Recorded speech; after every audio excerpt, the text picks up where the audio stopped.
Hello and welcome to another episode of Talkin Shop. Today we're joined by Pete White of White's Transport Services and SellMyTruck. Make sure to like, comment and subscribe and let us know who you want on Talkin Shop next.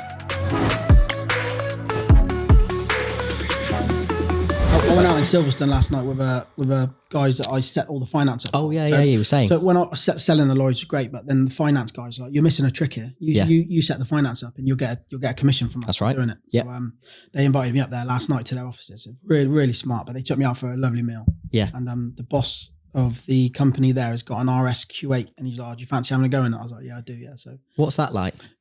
It's slightly better than mine. Is it? My wheels on mine are 22s and that's 23s. It's got massage seats. It's got heated steering wheel. It is. Do you not get that on the RS6? No, not on my version. My version is the Vorsprung one. It's got the launch control. It's just a bit harder. Mine's got the dynamic rear wheel steering and but his it was nice. It was it's beautiful. Sounded and felt like mine, but just higher up. Which is a bit. So it still drives like yours. Yeah, same engine, 4-litre V8 twin turbo. It's like what we're saying. It's like sort of the Urus crossover. It's a bit of a controversial subject, but it's basically the Audi Urus. I think $100,000 cheaper. Yeah, it is. But I don't like the Urus anyway. I like the Lamborghini badge. Childhood dream for me to get a Lambo. Yeah. Well, that's the natural progression anyway. Yeah. That will be my next car. I'm probably, I don't know, a year or two away. But if I carry on selling trucks as I am, I'm probably 6 months away. I'll be honest. Yes, great. Good for you. I've sold 9 lorries this week. Yeah, wow. I've got people to call back as soon as I come out of here. I'll have a lot of messages for people to call back to. So what I love about, and this is one of the reasons why we wanted to get you on, and we had some of our guests. Are we rolling, by the way? Yeah, we had some of our guests ask and request to get you on. And the first thing I saw on your company page, and it's just absolutely brilliant. I've been telling people all week and since we arranged this, was sold F all Monday morning, curb the wheels on my Audi, shit day, I want to go home, something like that. That is like the new way of doing business. It's raw, it's real. 100%. Yeah. And the reason I've gained so many followers on Facebook, I've got like 94,000 people that follow me. It's something I've built up over a long time.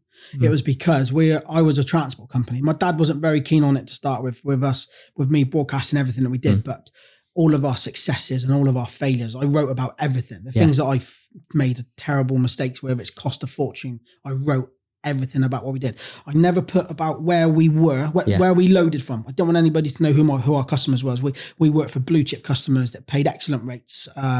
We had a really time critical job of carcass meat into Europe. So we had a big fleet at one point, but I'll go into that more. But it was, I just wrote about everything. Things that went well, things that went terrible. We had high spec, high power equipment doing glamorous work across Europe.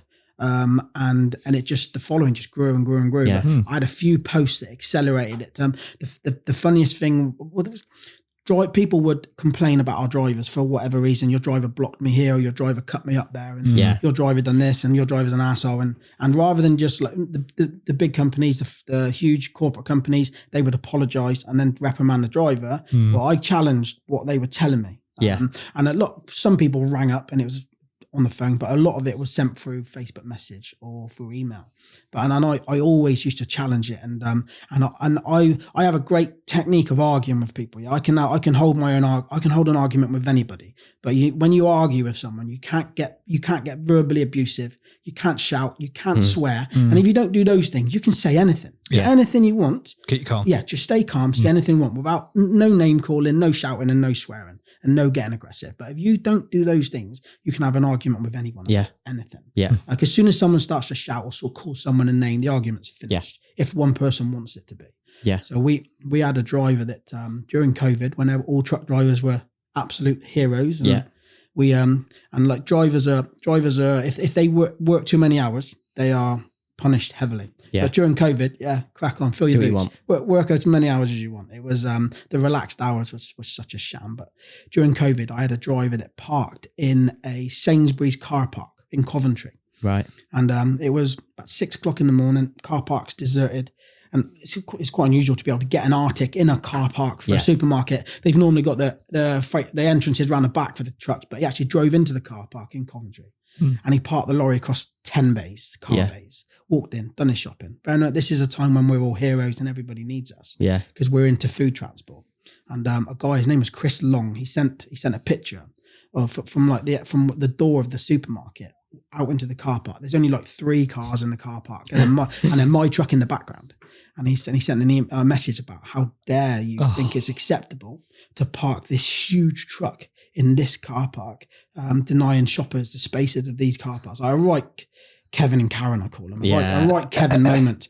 And he sent me this long message, and I sent him a reply back, which absolutely ridiculed him. And then I put it on Facebook. I put screenshot it all, put it on Facebook.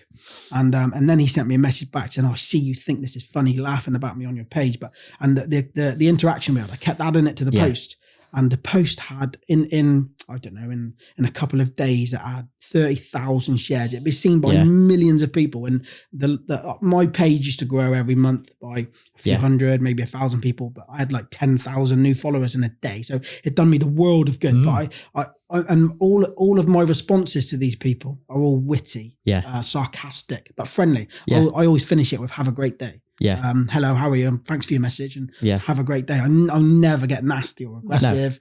No. And this post was picked up by all of the online news agencies like Oxford Live and Coventry Live and Bristol Live, and then it was in a few magazines, and it was but I love that sort of stuff. And I don't know if you're familiar. I've had a lot of run-ins with Parking Eye. Oh, the company. Charge. So our services, our yard in Membry was behind the services, and the services have got access roads to get in and out. Right. So we use them all the time. Yeah, you're not meant to, but everyone does. Who gives a shit? I don't care. I went in and out the back entrance of the services for 10 years in my car, never ever once had an issue. And the trucks used to do the same. And because we're in and out the services so much, occasionally the AMPR would pick up that we've been in there for too long. So we wouldn't, our yard is right behind the services. We had no need or no reason to park in the services. So I would get a letter to say that, you have it's all to do with Parking Eye. Yeah. You've got a £100 charge because of this. And I used to write letters back to them. And I wrote 10 letters back to them, and all 10 times, like I were a really funny, witty reply, which is I then put on Facebook. And every time they cancelled the charge. And I said, if you rather than your generic reply, if you give me a personal reply, I'll donate the £100 to charity. And I did that on every time, and it was always this parking fine has been cancelled. Yeah. And that is what, if you ask a lot of people what they find the funniest about my Facebook page, it's all the parking, the Parking Eye stuff. And again, it gets shared thousands of times, creates loads of new likes, and people follow, even though we're a transport page, people follow us. They're no interest in transport, no interest in trucks. No. But it's the humour side of it. And I always like, have a nice day, thanks very much. But I used to sign off the Parking Eye letters with different job titles. One of them was Keeper of Keys at Hogwarts. Another one was Guinea Pig Wrestler. It was Kangaroo Catcher. All those sort of things, and it just used to make people laugh. And it's what is really strange for me. I don't consider myself any better than anybody else, but I get recognised a lot. When I went to Ireland in my car last week, I was driving down the motorway in Ireland in the middle of nowhere, and I overtake a lorry, and he's like, flash, flash, flash, flash, all the beacons going on, and he recognises the car, recognises me. And I've been at on towers with my wife and kids, and you're Pete White from White's Transport. And I was Bristol City watching the football a couple of weeks ago, and somebody shouts out, "Oh, White's Transport!" And my daughter was mortally embarrassed, and I'm not famous. I don't want to be famous, but people do recognise me. Yeah, my page is seen by 3 million people a month. Yeah, wow. A lot. That's of amazing. Yeah. And that's why my truck sales is doing well, because I put everything onto the Facebook, which then pushes people towards the website. Yeah. Genius. It's the new way of selling. It really is. It is. My way of selling trucks is I literally want to give the haulier the best possible return on his truck. Yeah. Truck dealers, I'm not a truck dealer. Truck dealers are different to me. They want to buy for bottom book and sell for top book. I'm not criticising that. That's how they do business. Yeah. They've got expensive yards. They have to lay out all the money for the equipment. They've got to warranty it. If something goes wrong, it's a completely different model to me. Although a few of them have got a big issue with what I'm doing at the moment. But everybody has an issue with someone doing well. It's like if those two nice cars out there. If you went to BMW and said, would you buy this off of me? They'll give you bottom book price. They would. Yeah. But if you come to me, I would sell it for top book price. I would take my small commission out of it, and your quid's in. I sold a top of the range Scania a month or so ago. The guy was packing up because of ill health. He owed £108,000 on the finance of the truck. Gosh. And he had a bad back. He couldn't work anymore. And he offered it to a dealer who offered him 70 grand for the truck. And he was like, oh my God, what am I going to do? I can't. And he come to me and he said, he didn't know me. So someone's recommended you, maybe you could sell my truck. He explained the situation for me. I was like, okay. I said, let me try and sell it for 110 grand. That's probably a little bit more than it's worth. I said, but if I can sell it for 110, you pay me my £1,000, you are left with a little bit and you're clear of finance. Yeah. And I sold it within an hour for 110. No way. Yeah. So he after all the deal was done, he paid me my £1,000. He's like, I got £1,000 in my pocket. He said, but I am now away from my business. Yeah. When I thought I was going to be financially tied to it and sell my house and and I gave him a great way of getting out. And I've had a law of averages. Not every deal's going to go great. I had a deal fall through yesterday. The guy that was selling the truck was fed up with the finance company taking too long. It wasn't the finance company's fault. It was the guy that was buying the truck. It's a bit slow to get paperwork over. And someone rang the guy in Ireland and said, I'll buy the lorry now. I'll be there in an hour, transfer the money. So he let the lorry go. So I lost £1,000 on the sale. And then I was doing the finance as well. I lost. So that deal could cost me £3,000. But you win some, you lose some. 100%. That's business. And I'd done a deal a few months back and the guy was not ready for the lorry for 2 months. And 2 months down the line, he's like, my circumstances have changed. I don't want the lorry anymore. Okay, I'll give you £1,000 back. Yeah. I wouldn't want to fall out with anybody over £1,000. No. And I've had deals in the past where I've gone a little bit wrong. I could have got a little bit angry with them, but I was like, nah, let it go. Give them the £1,000 back, let it go. And then 2 months down the line, I sell 5 lorries for the same customer where I could have fallen out with them about something. So for me, it's about building bridges, making allies. Yeah. But there is some truck dealers at the moment that have got a huge issue with what I'm doing. Yeah. Massive issue with what I'm doing. Yeah. And you're less likely to have any customer that sells their truck with you. Oh, I wish I never did that. Because you're always looking after what's their best interest and what's yours. I've got people that I'm selling on behalf of, and then they're buying other truck. They're selling an older truck and they're buying a new truck from me. So I'm buying one, I'm selling one, I'm doing the finance on it. And I also collect the trucks and deliver them if they want me to as well. I love driving. My background is being a driver. So the driving is what I enjoy most. It's what I earn the least from, but it's what I enjoy the most. Yeah. So it's a win-win really, yeah, isn't it? Yeah. Someone rang me the other day, said, would you deliver a truck to Belfast? Me, absolutely. Yeah. When do you want me to? But I've delivered trucks to... Take the RS6 on a trailer. Yeah, I would. But I've sold a tipper truck to a guy in the south of Ireland, in Republic of Ireland, and he's like, would you deliver it for me next week? Yeah, no problem. Yeah. So just sorting that out now. So that's in Somerset. So I'll get the train down, pick it up, drive it over on the ferry, deliver it, and then fly back. I enjoy traveling. I got an understanding wife that she's okay for me to be away. But in the next few weeks, I'm going to Canada for 2 weeks driving trucks. Right. Yeah. So nice. Yeah. I had a driver that worked for me, an old guy. His name was Brian Kingsbury, but I used to take the piss out of him all the time and call him Captain Slow. James May. Yeah. So exactly that. So we called him Captain Slow. He'd worked for me for a long time. He's a bit of a plodder, but a very experienced, knowledgeable guy. Really nice fella. Sort of bloke you could. He's frustrating to have as an employee, but a pint in the pub after work. Yeah. Really good company. And when White's Transport finished, people was like, what's going to happen with Captain Slow? So I thought I'll set you up a Facebook page. So he gave me his Facebook login details and I set him up a Captain Slow Facebook page. And overnight he had 10,000 followers. No way. Yeah, he's a mid-70s guy. And I think at the moment he's got 21,000 followers on Facebook. Yeah. And he's got a friend in Canada that owns a trucking company that mainly does grain from their own farms. And he said to me a few months back, he said, "Do you fancy coming to Canada with me? Just a bit of a lad's truck driving holiday." And I was like, "Yeah, I fancy doing that." And the flights are booked, and we go out for 2 weeks on the 23rd of May. But so we're driving these trucks, big American, Canadian trucks, with the double trailers on. He can't drive them on the road because he's too old to get a commercial driver's license. But I'll probably just drive them on the farms now. They got the most weird trucks with the 1,000 switches and dials in the cabs.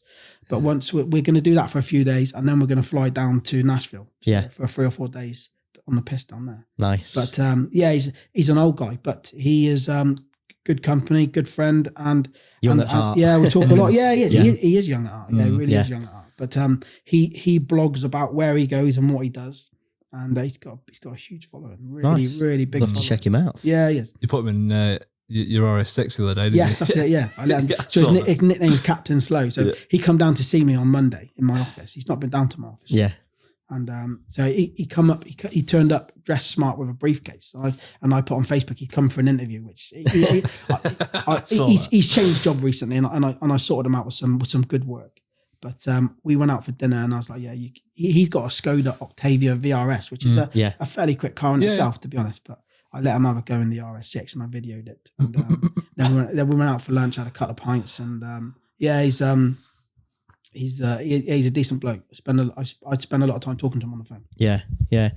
Going back to what you were saying about all the sort of the Karens and the Kevins, do you find it a bit sort of like grading to deal with it now, or I enjoy it? You can't argue with stupid people, but obviously you've got this sort of witty way of doing it. So I look forward to the messages. Yeah. Like, so occasionally, someone would send me a message. We had a truck down in Kent one day, and it was during the day on a summer's day, and I had a message from someone saying that the truck should be driven with his headlights on. Just an old guy on the A21 down in the southeast. He's like, I've noticed your truck driving up and down this road. It's not an area we go to very often. He'd give a long spiel about why the driver should have the headlights on, and I just screenshot it and put it on Facebook, and I was like, oh wow, give me an hour, and I'll send a reply to this, and it gets everyone interested in, and they're waiting for it. But I put like the truck was a new Volvo with daytime running lights. I was like, and I've given him a really funny reply, and I said basically, what, like, are the people in Kent so blind that they can't see a 44-ton truck, like 16.5 meters long, 2.5 meters wide? And I said I can't really remember the words, but it's to do with you only need your headlights on at night time, which is when murderers, rapists, vampires, bats are out. And but again, it just got loads of attention. Yeah. And you're sort of drawing people in initially, and then waiting for the drama to unfold. I've got a weird sense of humour, but I don't take offence to any of it. So people ring up terrible moaning and complaining. Where we had all our drivers, we had excellent team of drivers, but me and my dad were always available to jump in if something went wrong. We both had our licenses. So, Dad, I need your help. Jump in the truck, and he'd be gone, or I jump in the truck. And my dad was done a trip out to France, and he was on his way back in. He got off the ferry in Portsmouth, and he's heading back to our yard, which is near Swindon. And he's heading up the A34, which is quite a fast road. Your lorries only do 56 mile an hour, and he was driving up the dual carriageway, and a caravan pulled out from the lay-by into lane 1, like without any warning at all. So he had to move with his mirrors and just instinctively moved over. And there was some guy in an Audi, an RS6, believe it or not, and he was coming up behind him doing an enormous speed, like really. And my dad could see the brake lights of the car come on. Like really hard smoke and everything. And then with that, within 2 seconds, my mobile rang and the office phone rang, and I was in the office on my own. And the one call was me dad, and the other call was the guy in the Audi. Yeah, I was like, oh yeah. And they were both shouting at me down the phone. I was trying to, and then I gauged what had happened. And then my dad said, you tell him to pull into the next lay-by, and I punch his fucking lights out. Yeah. And this guy in the Audi was like, this driver needs to be sacked. I'm like, the driver's the boss. And then I was going back and forth, and I was like, I tell you what, I said, both of you pull into the next lay-by, you can sort it out. You can sort it out yourself.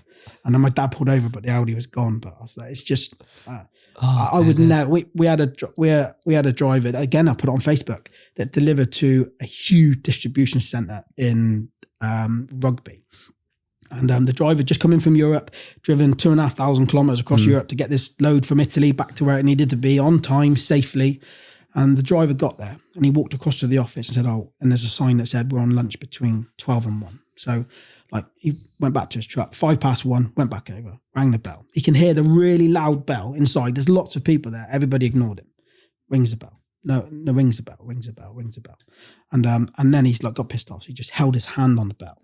And then after a few minutes, everyone's like looking, what's that? Like and then they're all frustrated. And some guy comes out and he shouts at my driver, who the fuck do you think you are?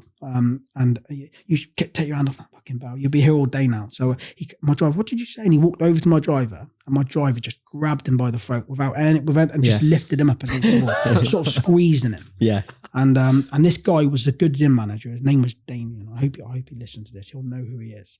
But he, honestly, the fear drained out of his face with it. And then the customer rang me up. The driver rang me up first, and he said, I've had a bit of an incident here. This is what just happened. And he told me, and he's like, if you want me to bring it back to the yard and empty my stuff, I will, but I'm not saying sorry. I was like, I don't expect you to say sorry. I said, I have no issues with what you've done at all. And the customer rang up, said, your driver must apologise. Your driver is banned from entering our site ever again. I said, no, you've got that wrong. You are banned from ever giving me, I'm never, ever going to go to that place for you again. So you're not banning us, we're banning you. Yeah. And not enough hauliers do this. So we're banning you. And I said, and that guy is lucky that he didn't get his face punched in. Yeah. I said, because my driver was that close. And they couldn't believe that I stuck up for the driver. They honestly thought that I was going to apologise, roll over and sack the driver. And I was like, no. And the driver is the happiest driver. But you can't, drivers they're on their own all the time. Yeah. Spend a lot of time on their own. They have very little interaction. They're not great. And some of them are not great at interacting with people, but you push their buttons and drivers will let go and they don't care. There was the sort of some of them, most of them, they don't care about consequences. They would just deal with it. But this, well, he's got to almost the end of his job after a long trip to Italy and back. He's going to be knackered. When you do European work, it's a different breed of work to UK work. So our drivers, the way I planned my work was I wanted as little interaction with the drivers. The interaction we had was just funny WhatsApp messages, taking the piss. Great relationship I had, not with all, but with most of my drivers. So the drivers would go to Italy, or Spain or Portugal or Germany. They'd have potentially up to a dozen deliveries. And they were so good at their jobs, once they were settled in, I would leave them to it. So, and a lot of hauliers now, they sort of treat drivers like mushrooms, keep them in the dark and feed them shit. Well, with my drivers, I'd give them as much information as I could, because the good ones, they can make their own decisions. And it would be the decision that I would have made anyway, so they wouldn't have had to call me. So drivers would go to Italy, they have 12 drops, and I'd say, everything all right with that run? Yeah. Any question? No. Okay, crack on. And before they've even left the UK, I'll send them their reload details. Right, so you're 10 drops in Italy, you're finishing in Rome, you're reloading from Rome to go to Spalding. And then when you're a bit closer towards Calais coming back, let me know which way you want to ship in, and I'll book it. If they want a train, book a train. If they want a boat, train's quicker. If they want a boat to have a shower, get some fags or whatever they want to do, then I was always trying to keep my drivers happy. Yeah. Good relationship. One of my philosophies of managing people is you catch more flies with honey than shit. Yeah. So and shouting at people, dictating to people doesn't work. Doesn't get you any respect. No. Well, as I was saying, obviously we had Sean and Nathan on most recently, and Sean was singing your praises about clearly how well you treat your drivers, and I respect you for that as well, because I think we're in a world where you're absolutely right. You know, if someone's quick to go, right, what did you do that for? That was wrong. I shouldn't have done that. I'm really sorry. Everybody's a policeman now. Yeah. Look, listen, I've had some awkward conversations with drivers. I've had some difficult conversations. I've had to sack drivers. I treated a lot of drivers as my friends, my mates, which my dad didn't like. The first day I started working for him, he said, these guys are not your friends. There will be a time where you have to sack them. But is your dad quite old school then? Yeah, he is. Yeah, he's very old school. He's in his 70s. He was great at managing people. When I started working for my dad, the way we like in the years of when my dad was running trucks, nobody did it legal. Everybody cracked on. Times have changed now. Everything is, anybody that's doing it illegal now is so foolish because it's so easy to get caught.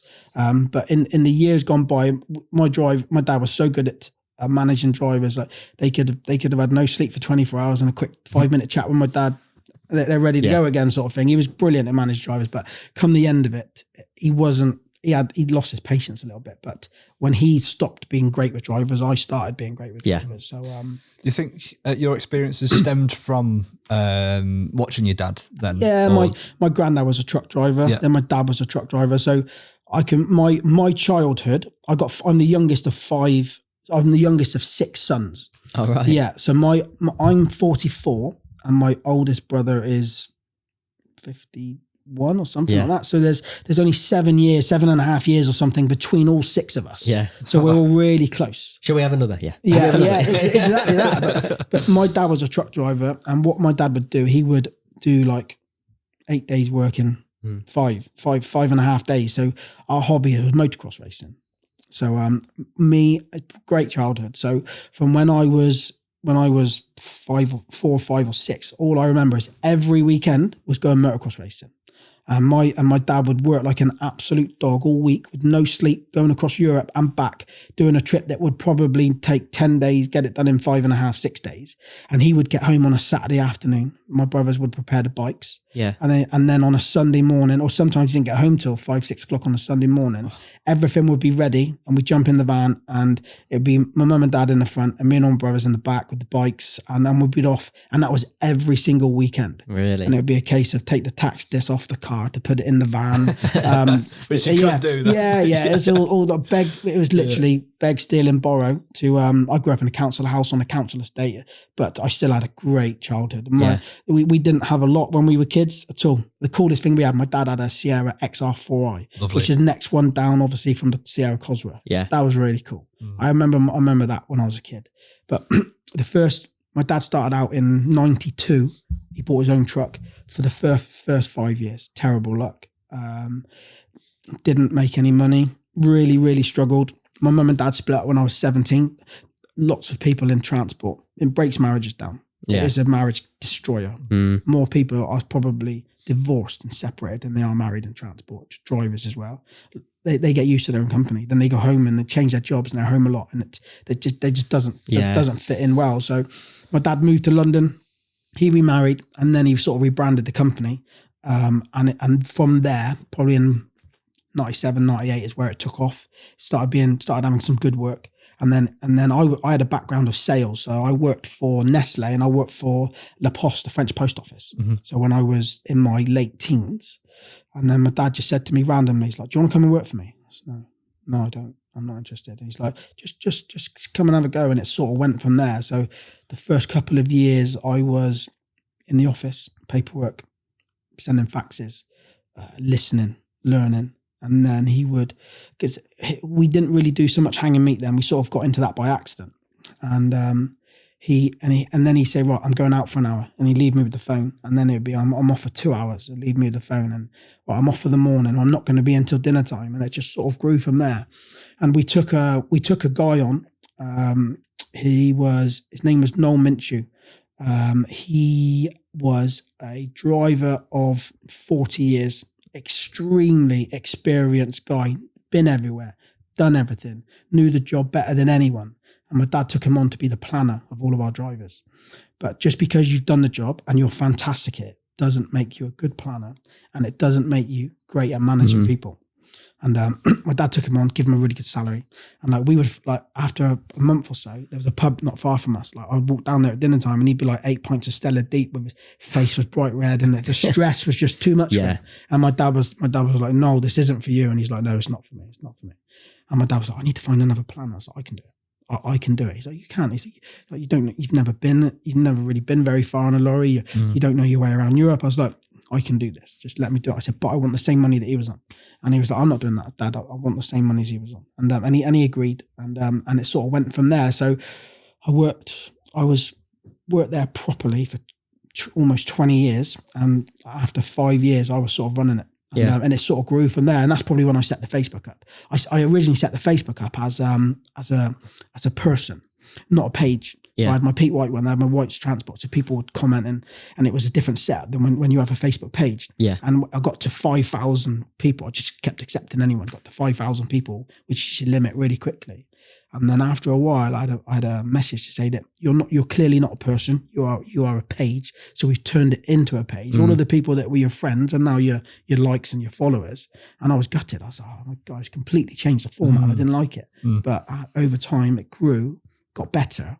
And it just went from there. But I think I'm at 95,000 people. Yeah, which is nice. And it creates this thing though, because of the personality that you are, and people are sort of like following you, if you like.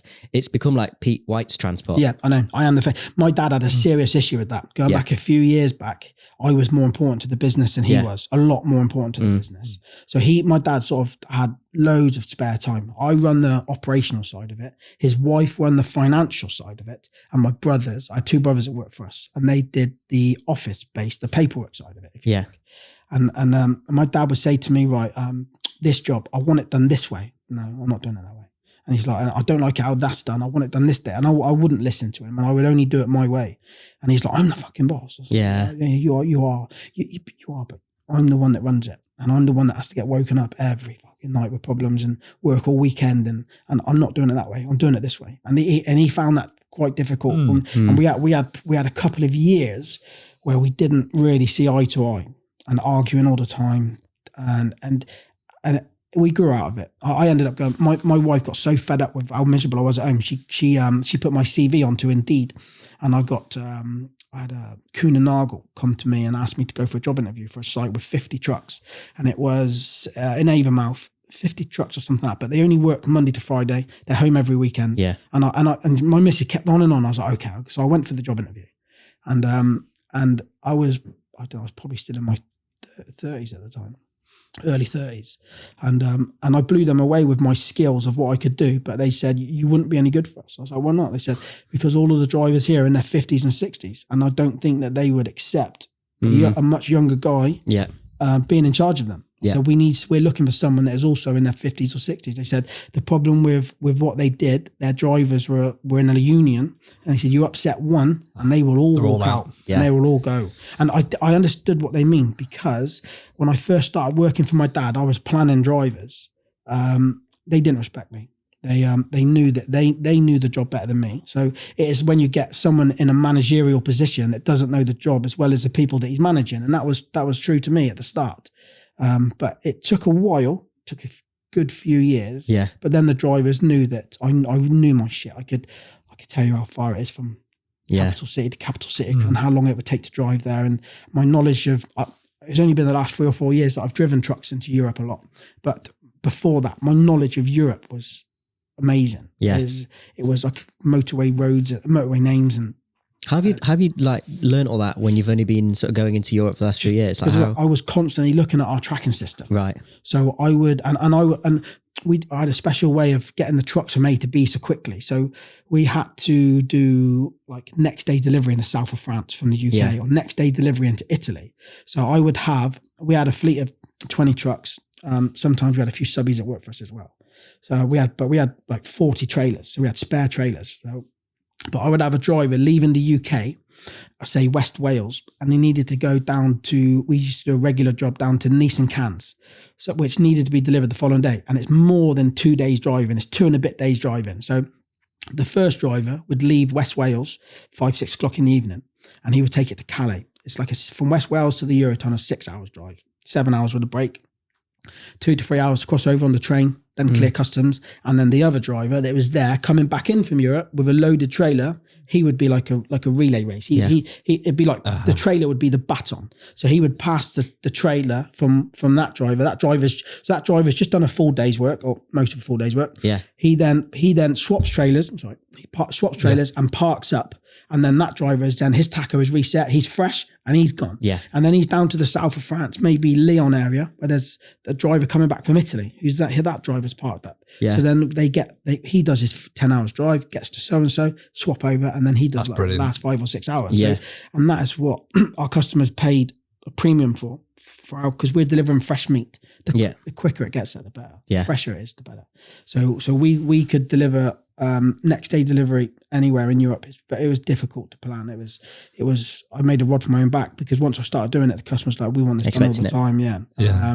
But I got into a routine of our drivers would stay away for 3, 4, 5, 6 weeks at a time. Some of them never wanted. So some of the drivers like, I'll tell you when I want to go home. You just keep me away, and I'll tell you when I want to go home. Fair play. Yeah, and that's what you were saying earlier. Is exactly, if you're keeping your drivers happy, they'll do that all day long for you. Yeah, well, being in Italy in the summer or whatever, you know. If I've got a driver, if I've got 3 loads to go to Europe, and there's 3 drivers there, one driver loves Italy, one driver loves Spain, and one driver loves Germany, I'll make sure they've got them jobs, because if you give a driver a job that he's going to enjoy, he will overcome most obstacles that's thrown at him on the way. Yeah. If you got a driver that's doing a job that he hates and he gets the tiniest issue, he'll ring the office and I want you to solve the problem, wipe his ass. Yeah. And but if you got a driver that's happy in his work, he will just get on, and whatever's thrown at him, if he can deal with it, He will. I've had some great drivers work for me, but I've had drivers that have like fixed, like we would change our own wheels because it's so expensive in Europe. It's minimum of £1,000 to change a tire in Europe. So we would kit our drivers out with jacks, jump leads, jacks, wheel braces, torque multipliers to crack the wheel nuts and blocks of wood and everything they would need. And we've had drivers that would ring me at 7 o'clock in the morning just to say, oh yeah, I had a blowout at 1 o'clock this morning. I've changed it. I'm on the way. Just to let you know, you need to get it sorted when I'm back. Nice. And those are the sort of drivers that we had. Yeah. And it suits them anyway because they're not waiting hours and then somebody else to come out anyway. They can I'd give them a little drink for it, pat on the back. And yeah, but you've got drivers now that the big companies, I'm not knocking it, it's what they do, but the big companies, if you've got a headlight bulb out, you can't leave the yard and you're not allowed to change it yourself. Yes. They would get sacked if they attempted to change a headlight bulb themselves. Yeah. That's not real drive. I won't name the company, but I was with somewhere some weeks ago, and as soon as they get an amber message on the dash, put it over wait for recovery. Yeah, amber means crack on. Is that because we were just talking about the level of common sense, trusting people with certain tasks? Yeah. Is it because the level of capability of drivers is coming down and anybody in any job? The standard of drivers is dropping. Yeah. What I find is, this is only my personal opinion, a lot of people may heavily disagree with this, but 20 years ago, all truck drivers were a truck driver because it was in their blood or they loved it. But now what you've got is, now you've got people that, I can't really think what I want to do in my life. Where I need to get a job where I can earn £800, £900 a week. Truck driving pays that. Let's be a truck driver. Yeah. The standard of truck driving is terrible, horrendous. I can't. One thing I never post on my page is accidents of trucks. Yeah. I can't even. People send it to me on a WhatsApp and I look at it. I can't. Just see a lorry drive up the back of another lorry that is stationary on the motorway at 90 kilometers an hour. It petrifies me. We saw one on the A1, didn't we? On the way down to, can't remember where. I think we were going to the Channel Islands. Yeah, we were. Yeah. And don't know what's happened, but he's veered off and he's gone straight into a tree. And we know who wins that fight. Yeah. The tree doesn't move. Is just I've seen a lot of it. Yeah. Been very fortunate. Touch wood. We've had up to 30 trucks over a 30-year career. My dad did it for 10 years before I was there. We have never been involved in a fatal accident. And the number of serious accidents I can count on one hand, and most of those weren't our fault. We were just involved in another accident. So we've never had a driver that's been seriously injured. We've never had a driver that's died in the truck. I know a few people, friends, hauliers that they've had to deal with drivers that have died in the lorry whilst they've been away. That's pretty horrendous. Yeah, I've never really thought of that. But so that's sort of like a notch on your record that a lot of these hauliers have to sort of think about. What are the implications? Terrible, because if the driver is sleeping and he dies of natural causes in his sleep, the insurance won't cover it because the insurance will sorry, I didn't explain that right. The insurance won't recover the body, right? Because it's not down to, if the driver has an accident and he dies, everything's covered. But if the driver dies of natural causes in his sleep, there is most insurance companies they don't have a policy in place to repatriate the driver. Oh. So that will be down to the cost of either the haulier or the family. Yeah. So I'm friends with a haulier from Dover called his company's called AE Chilled. Brilliant fleet of trucks. He does UK and European work. And I was in Cyprus last year with my wife on holiday, and he had a message on his phone. I was with him. He had a message on his phone to say, "I'm really sorry about your driver. We did everything we could." What does that mean? So he then rang his office. That's from a French guy, and he rang his office, and one of his drivers died in France. And it was only a couple of hours from Calais, 2 or 3 hours, but. It's a horrendous thing to have to ring the family and tell them. You think that's what police officers are trained to do? Oh yeah. Not you wouldn't expect to do that as a haulier. No. Ring the family and tell the family, and then try and arrange to get the body back. It never happened to us. We were lucky. We've had drivers that have been taken ill. I had a driver that rang me at midnight. He was on the way back from Germany and he was in Belgium and he was on a hard shoulder and he rang me up. He's like, "I'm having a stroke. I think I'm having a stroke." I was like, "Okay, fine." So the trucks that we had 360 cameras on them. Never had the camera inside the cab. That's too much intrusion. I don't want to see them picking their nose and getting undressed and that sort of shit. Yeah. Anyway. So we had two side facing cameras and a front facing camera. And I could see he was on the hard shoulder. Traffic flying past. Hard shoulders in Europe are quite narrow anyway. So I had to, on the phone to him, make sure he's okay. Get another phone, ring the emergency services, tell them where he was. And the driver, I've known him. He's a friend of my dad's. I've known him since I was a kid.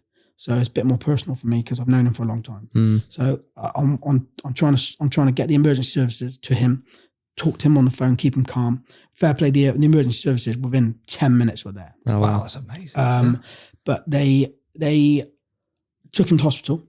He only had a real minor stroke. He had a few months off work and he was back again. And he was fine. But the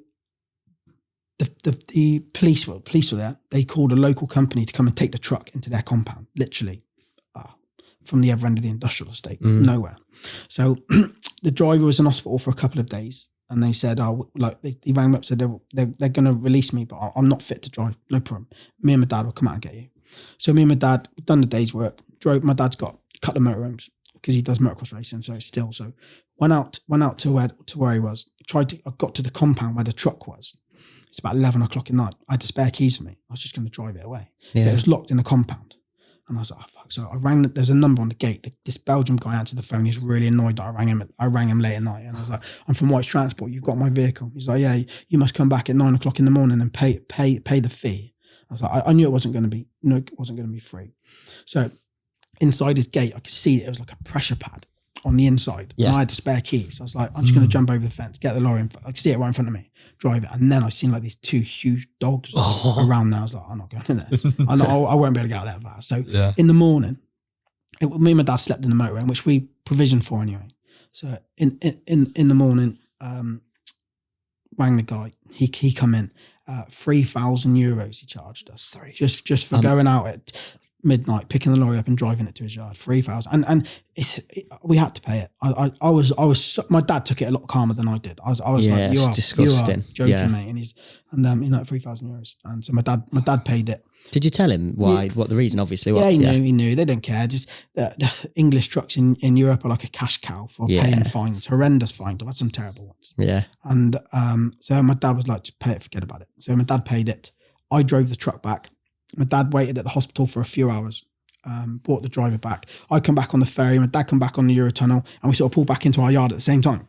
So I then, the guy, the driver, I then took him home, made sure he's home. So again, it's just one of the situations where we would go above and beyond to help our drivers. Yeah, we had a driver that's coming back from Italy, and he went all the way down to the south of Italy, and as he's coming back, he was like, I'm going to run out of driving hours. My fortnightly 90 hours, I'm not going to get back. And this was on a Thursday morning. I'm like, oh shit. And the customer needs the load delivered. The driver don't want to sit down there for 4 days. And I was really busy time of year. So I spoke to my dad. He's like, just where's the nearest airport? Bergamo. Okay, get me a flight.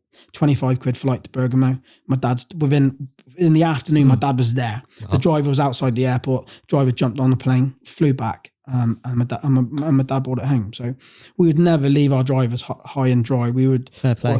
A happy driver is a productive driver. Yeah. And with drivers as well. When drivers used to fuck up, and they knew there was a line. I'm friendly, all the banter, all the piss takes, but there is a line.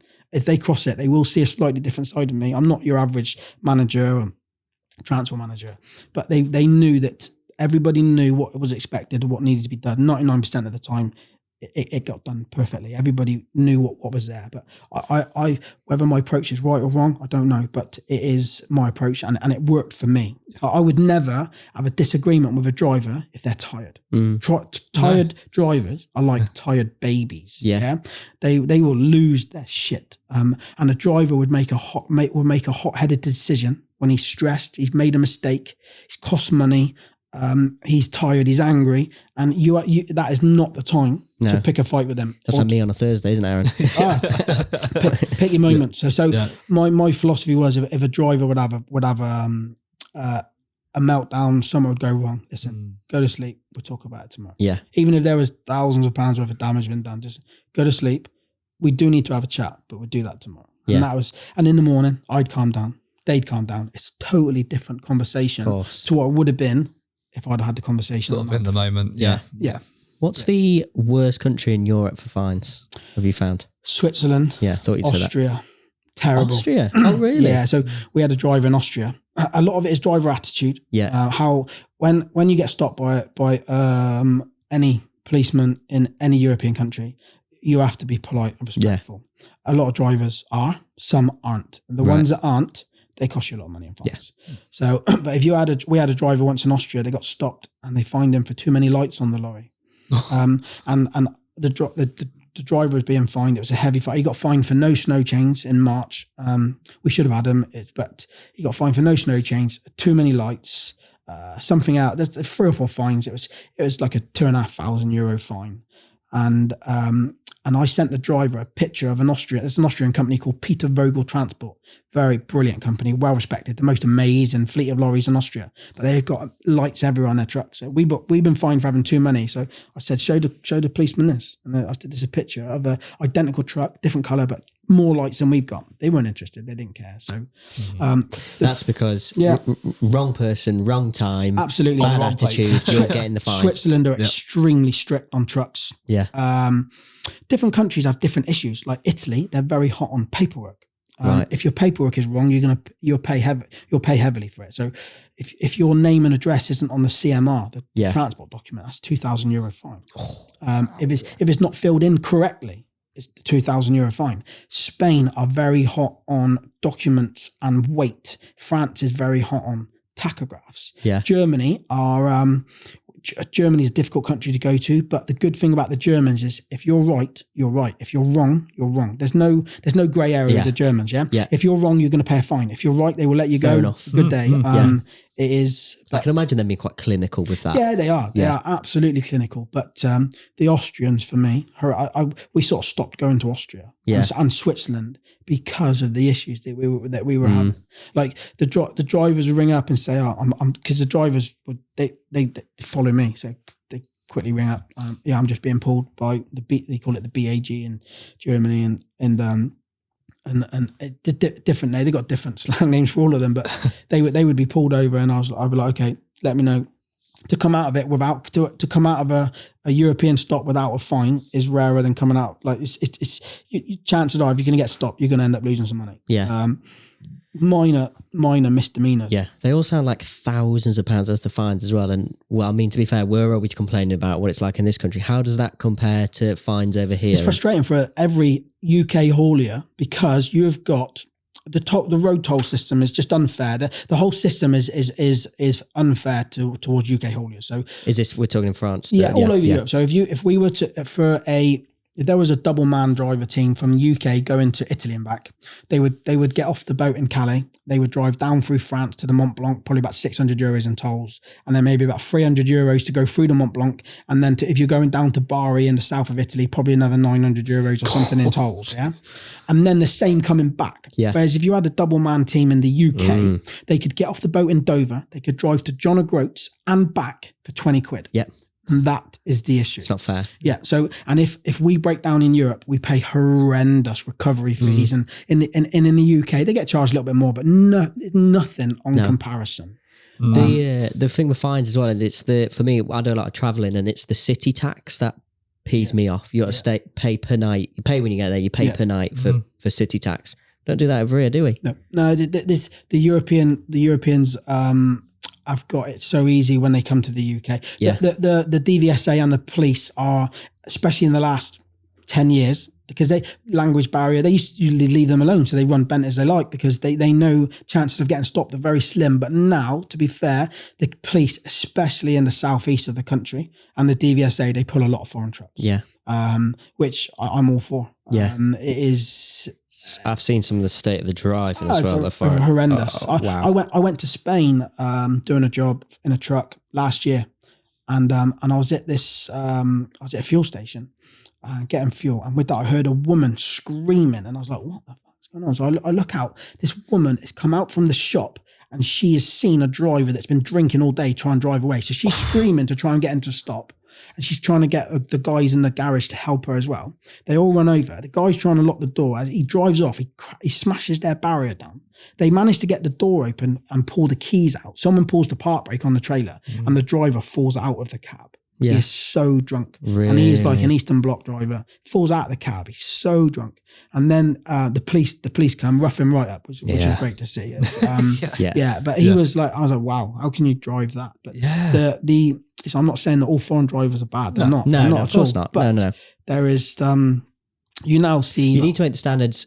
It needs to be one rule for all. Yeah, do you know what I mean? It's not. It's not. It's terribly biased towards. And the Italians now, they will impound trucks for 3 months for serious offences. Not like, hey, okay, you're going to pay €5,000. And here's your truck back. Your truck. I know 4 hauliers it's happened to. Their trucks are impounded for 3 months, and then you go back and then you go to court to get the truck back out. Then you have to pay all the storage charges, and then you pay your fine. So you're paying for the truck, because most likely that's on finance. You're paying for the impound. You're paying your fines that they fined you for anyway, and then there'll be a court charge. Yeah. And the truck's not making money for 3 months. Horrendous. Yeah. Wow. Horrendous. The biggest fine I've ever had, which I didn't pay, was in Spain about 15 years ago, and it was €18,004. What? So the mad story, I've told it loads of times. So we had at Christmas time, we had the hanging meat is very busy at Christmas, and like our drivers don't go home for Christmas. We had 20 trucks, and we would need at least a dozen away every Christmas. Yeah. So on the lead up to Christmas, I'll be like, who wants to work? Who wants to be home? And find out which drivers will work, which drivers I can twist their arm, cross their palm of silver, and that sort of stuff. And then was always a few short. So there was some. Not everybody loves Christmas. You got some people the single guys. Yeah. They'd rather keep working and keep earning. Yeah. And we would always pay drivers well for being away for Christmas. So we had a guy that would work for me. He did it 2 or 3 Christmases in a row. So he had another job. He worked for somebody else, but the week before, they give him 2 weeks off at Christmas. He'd come and do a trip for me. He did UK work. It was a normal job. Then he'd do a trip down to Spain. Done it a few years, no problem. But he rang me up. It was the day before Christmas Eve, and he was down in the south of Spain, and he was loading fresh produce. I think it was Satsumas or something for Sainsbury's or something to come back on Christmas Eve morning. And he rang me up and he said, "Oh, Pete," he said, I've got a serious problem." I was like, "What's the problem, Mike?" He said, "I've been stopped by the Spanish police and I've been fined." Okay, what have you been fined? He's like, he couldn't figure out what it was. So I had a cousin that lived in Spain. So I rang her up and I said, "Can you do some translation for me?" She's like, "Yeah, no problem." So she spoke to the copper. And the reason they give him 4 separate fines. Each fine was for €4,501. So each fine. And this is 15 years ago. Yeah. So 2 of the fines were for tachograph offences for his previous 28 days, which wasn't for me, for his own job. And the other 2 fines, because there was no logbook in the truck and there was no international driving permit. And I said to him that it's definitely in there. You need to look. And he's like, "It's not. I've searched the cab." So I rang the driver that drives it normally, and I said, "Oh, where's all the truck documents?" He went, "They're in my briefcase. It's on the top bunk." So I rang the guy back. I said, "The briefcase on the top bunk." He went, "Oh, I thought that was personal stuff for the guy. I left that in the office. I took it out before I left." I was like, "Oh, okay. This is going to be a nightmare." Yeah. So it was €18,004. So I rang my dad, and my dad had remarried. He had 2 younger children, and I rang my dad. He was just in Heathrow or something, ready flying to Lapland. So I rang him up. I said, "Dad, I've got a serious problem. Every time me and my dad go on holiday, we have a disaster. Either just before we leave or when we just get to our holiday, ruins the fucking holiday." So I said to my dad, I said, "I've got a serious problem." I explained it to him. He went, "Okay, I'll ring Mike." And he rang Mike up. He said, "Mike, this is Ray. I hope you enjoy Christmas dinner. I hope you enjoy Christmas dinner in prison." He put the phone down on him. And then Mike rang me back, and he was crying. He was so real. He's like, "What am I going to do? What am I going to do?" I said, "Man, I don't know what you're going to do. This is all your own doing, and I have no idea. I'm not paying €18,000, not at all." So the following day, I was like, "Just stay there. I need to think about this." Me and my dad never made quick decisions. We always thought about it. Quite right, calculated, yeah. I used to ring my dad up and I say, "This has happened." And my dad would say, "Okay, I'll have a cup of tea and I'll call you back in half an hour." I don't, "What do you mean half an hour? It needs to be done now." But as I grew up, I realised what he was doing. He was digesting it. He was thinking about it, and it was the right approach. So I said to Mike, "Nothing's going to happen today, Mike. I need to look into this. I need to make some calls, send some emails, and we'll speak later." And then I looked on the following morning. I had the tracker on my phone. I looked on the tracker, and he's halfway up through Spain, driving. I was like, very odd. So I figured out that he had basically just fucked off. Now they clamp the vehicles, but back then all they did was take the documents that you've got. So they took his CMRs. They're not allowed to take your passport. No one's ever allowed to take your passport, but they took his driving license. They took his paperwork for the jobs that he'd delivered for me already, and that was it. That's all they could take, because that's all there was. So I quickly worked out that the driver had just done a runner, just got on the lorry and drove. And I was watching them all day, and I was having kittens, and my wife was like, ring him. I was like, I can't ring him. I don't want to know what's going on. And I was watching him all day. He's getting closer and closer to the French border. And then literally he was 2 or 3 kilometers from the French border, and he stopped. And I watched him on the tracker, and he's there for about half an hour. And I was walking around, pacing around the kitchen, and my wife was like, just ring him. Just ring him and find out. I was like, I can't do it. Yeah. She's like, just ring him. So I picked up the car. Mike's Pete. Everything all right? He said, yeah, I wasn't staying down there, and I couldn't afford to pay that fine, and I wasn't going to prison. I was like, okay. I said, so he said, I just cracked on. I said, yeah, I figured that out. I said, but you're still in Spain. You're 2 kilometers from the border. Why have you stopped? He's like, there's a good restaurant. I'm going to stop here for the night. Like, you need to get into France as quickly as possible. Yeah. Because if you've done a runner and then they stop you, the consequences are going to be so much worse. Get into France. So he come back. He got into France. The truck come back. Cost me a fortune. The reload, the loads from Spain around Christmas time are the best paying work in Europe all year. Yeah. So I lost the load. Cost me, I don't know, $5,000 anyway, and lost work and bringing him back. And then when he got back, the registration on that truck, I had to change it to a different reg. Didn't send it to Spain for like a year, and it was. But yeah, it was. If the fine is just, then I'll pay it. Yeah. Okay, no problem. But that's just take ridiculous. Our money. But yeah, that amount of money. Any chance that it was a bit corrupt?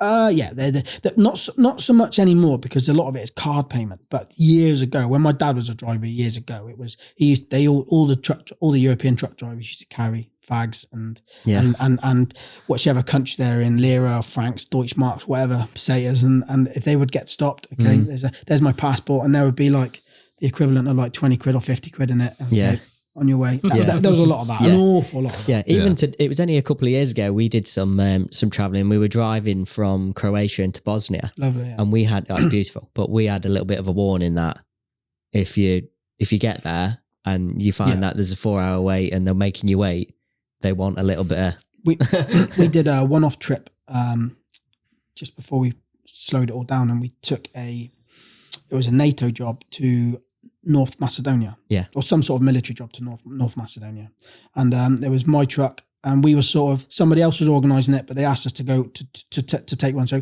we didn't organise it, but we were part of it, and the guy there, he's like, I've got plenty of money with me, because I will need to bribe somebody when I get to the border, without a doubt, and he did, like whatever it costs, but it still goes on. I think the further east you go, the more rife it is. I'll be honest. But we sort of stayed. France, Spain, Italy, Belgium, Holland, Germany, Austria, Denmark. Those sort of countries. I've been into Hungary a few times. We've done a bit of work to Greece. We've been down as far as Sicily. We've done a lot of Italy work. So we have done a few weird and wonderful ad hoc jobs, but mainly just mainland Europe. Do those nice ad hoc jobs in the nice locations tickle your fancy? I want to get on that one. Absolutely. I went to Norway last year. Wasn't driving one of my trucks. It's a friend of mine. He's got an event company.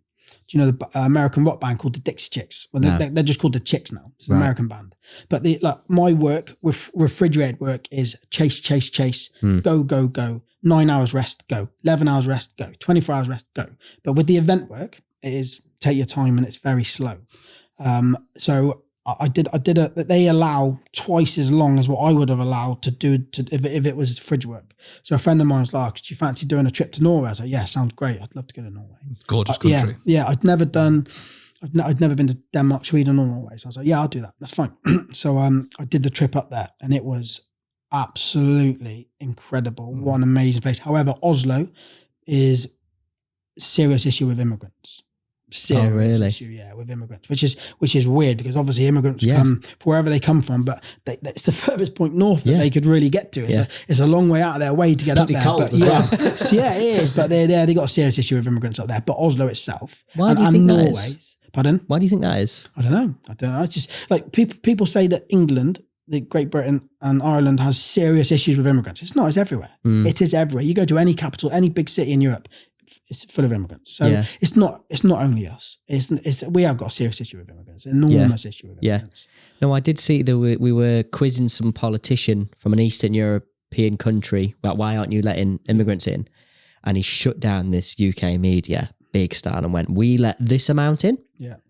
You let this amount in. How can you say we're not letting people in and when you're letting in five times less? Completely. Yeah. It's I did another trip last year for a friend of mine. He said, you fancy going down to Munich to load an exhibition to bring it back, take an empty trailer down, load it up, come straight back. Yeah, that's fine. So and it was a curtain side trailer. I'm not really curtain side trailer is not really my thing. I like fridge work. And so I got off the boat in Calais during the daytime, middle of the week, and I needed fuel. So I went into the big AS24 truck fuel station in Calais. And when I got there, it was really busy. It was a bit chaotic. I was like, well, something's wrong here. Something's not quite right. There was no fuel in the pumps. You had all the foreign drivers that would get into the pumps to fill up. They couldn't get fuel. So they were ringing their bosses. So it's sort of, I drove in and quickly I was surrounded. I was like, and it's not the sort of place you want to be surrounded because the immigrants in Calais, they're everywhere and they target European registered trucks. So I was there and keeping an eye on my mirrors. I'm empty and I'm heading away from Calais, so I'm not really in that much danger. But they would see me. They don't know which way I'm going. They would assume that I'm coming. They would hope that I'm coming back into the UK. So with that, I seen the trailer door open. My trailer door open. No. Come round. The guy behind me, which is a foreign truck, was beeping his horn. There was 3 or 4 immigrants. One of them took a rock out of his pocket and threw it at the guy's windscreen and broke his windscreen. The one that was beeping. The one was beeping to make me aware. So now that guy's got a smash. So, and the immigrants, they all carry knives, not necessarily to stab people, but to cut the curtains, to get themselves in, standing knives. So I was like, here we go. So I jumped out, go to the back. They looked in the back and realised I was empty, and it's very unlikely that I'm going to be coming back into the UK empty. So they sort of disappeared, shut me doors. And I was trying to get out, but I couldn't get out. I was blocked. So I was like, oh, shit, here we go. I just have to wait. Couldn't do anything about it. And then with that, about 10 minutes, I seen some more immigrants, sort of kept my eyes on them. And then I saw a gap open up that I could get out. So I jumped out of the lorry. I ran to the back as fast as I could. I opened the door. I looked inside. Nobody in there. Shut the door. Ran back to the front of the lorry. Got in, jumped in, seatbelt on, handbrake off, pulled away. I then drove through the fuel station out. And I was like, the next fuel station is like 60 k's away. I'm going to be very tight to get there, but I've got no choice. I have to go for it. So these must. And as I pull out the fuel station, there is a French riot police van. They're everywhere in Calais. They're always there. They're there to keep the peace and try and keep the immigrants away from trucks, but they do nothing. They're useless. And as I drove past this van, there's like 6 coppers in there. They're all scrolling through their phones. I can see them all on their phones. And I had a split second where I was like, now would be a good time to stop, open the doors and have another look just to check. But I ran back really fast to get back in. But some of my brain was like, no, it's fine. You've checked it. Keep going. And then I was driving. I must have been driving for 30 minutes, and I heard a noise. I was like, well, it's like a log had fallen between the back of the cab and the trailer. Really loud noise. I was like, what on earth is that? Then with that, I look in my mirror and there is a guy stood on the catwalk and he is banging the side of the truck to get off. Yeah. So in the time that I ran from closed the door and ran around, got back in the truck, they'd opened the door and somebody had got in. And then they'd close the door, because you got to think someone always closes the door. This is where it's all organised. They all help each other. Someone like if that guy would have gotten himself with no help, the door would have still been open and it would have swung round. And that's part of the reason why I was quickly in my brain. I was like, I should quickly check the doors aren't ajar with that riot police van, parked next to him. But I didn't. I should have. But as I was going away from Calais anyway, it wasn't much of a drama. But this guy had cut a hole in the roof. He'd already cut 2 holes in the side. Two holes in the side of the trailer to see which way he was going. And then he had cut a hole in the roof. And the bridges in Europe, especially in France, really low. Like every bridge in the UK is marked if it's under 5 meters. But in Europe, it's not the same. The bridges are much lower in Europe. So if you've got a high vehicle on, they will tell you to come off the motorway, to go around a low bridge to get back on the motorway. That's what it's like out there.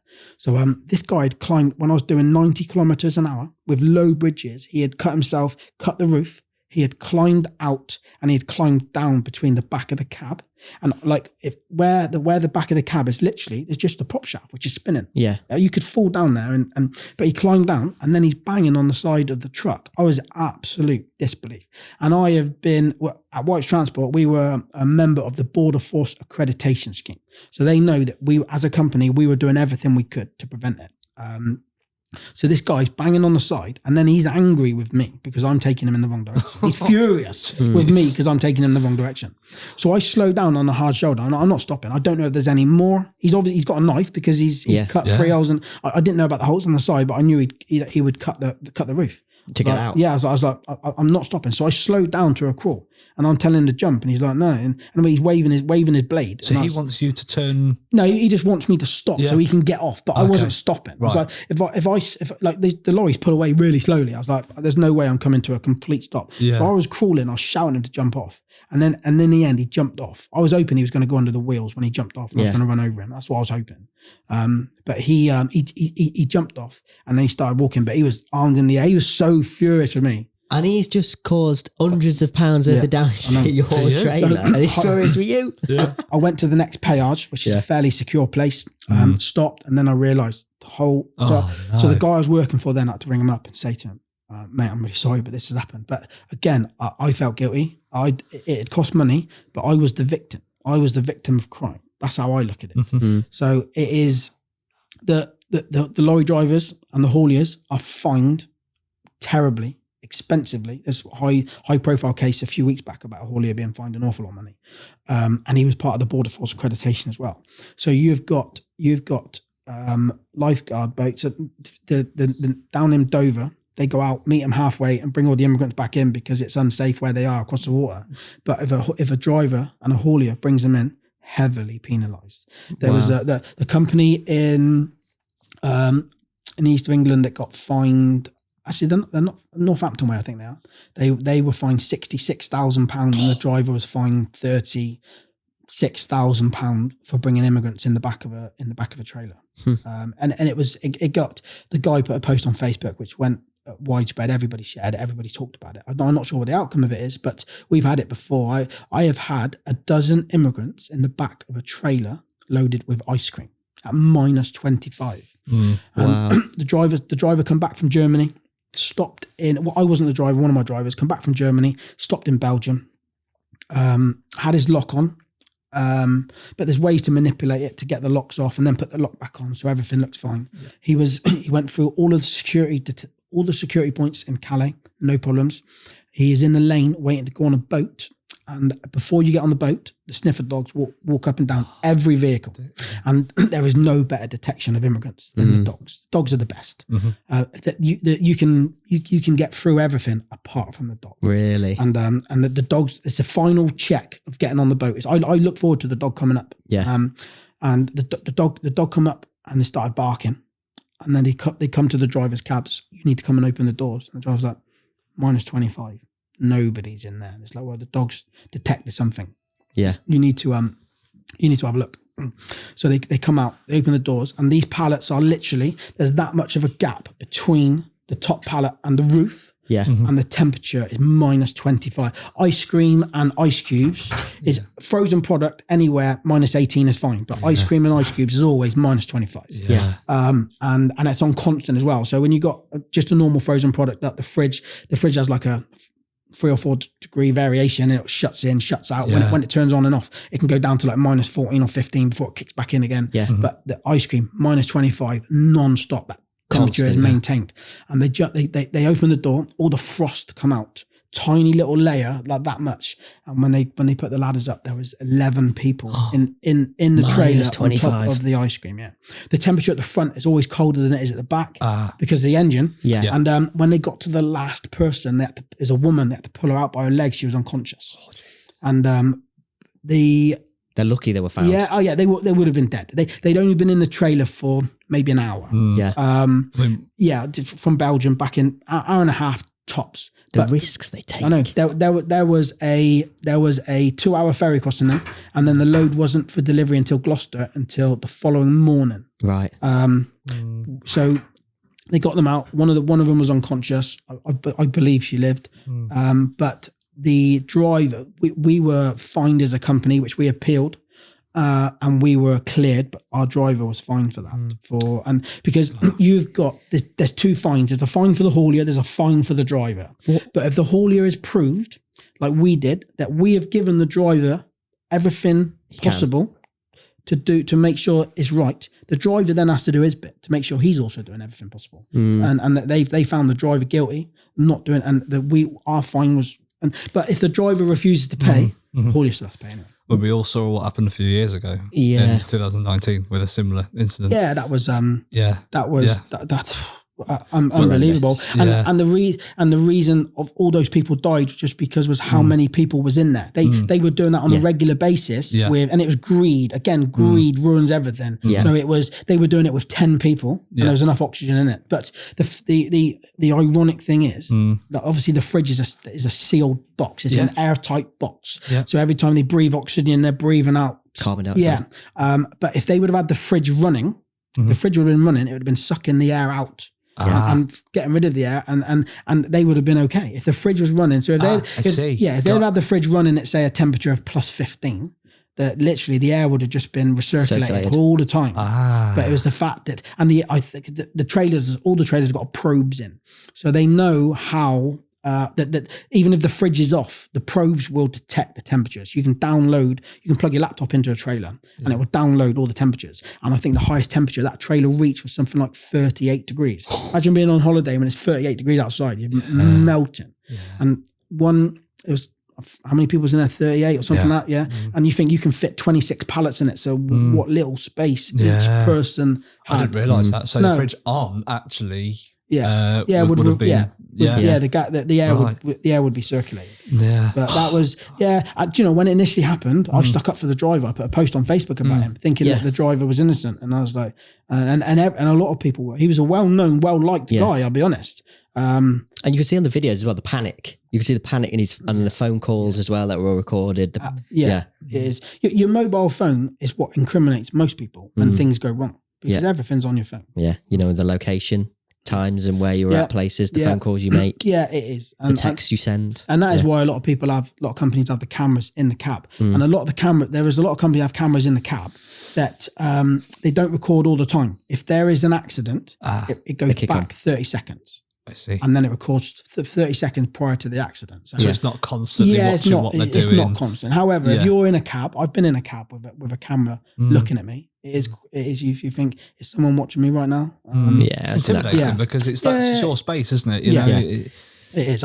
When we had all our live cameras fitted to the trucks, it made me communicate with the drivers less, which is I left them to do their job. So if I had a driver that was a delivery point, before I had the cameras, I'd ring him up, right, are you on a bay yet? Are you being tipped yet? Are you still waiting? What's going on? Whereas as soon as I had the cameras fitted, I literally just, on my phone, on my computer, click onto live view and it can show me them on a bay. And it's in colour as well. So it showed me if the light is red, I know that they're in the process of being tipped. If it's green, they've either finished tipping or they haven't started yet. It's, and then it's weird because like the camera, when a forklift goes or a pump truck goes in the back, the truck will bounce. So I'll watch it for a minute or so, and I see the cab bounce, and I know that he's in the process of being unloaded. It is, and we had a driver in Germany that just shortly after we had the camera, the camera company that we used, I publicised them on Facebook, and they had the business they got from it was just like an endorsement from me on Facebook. Is incredible.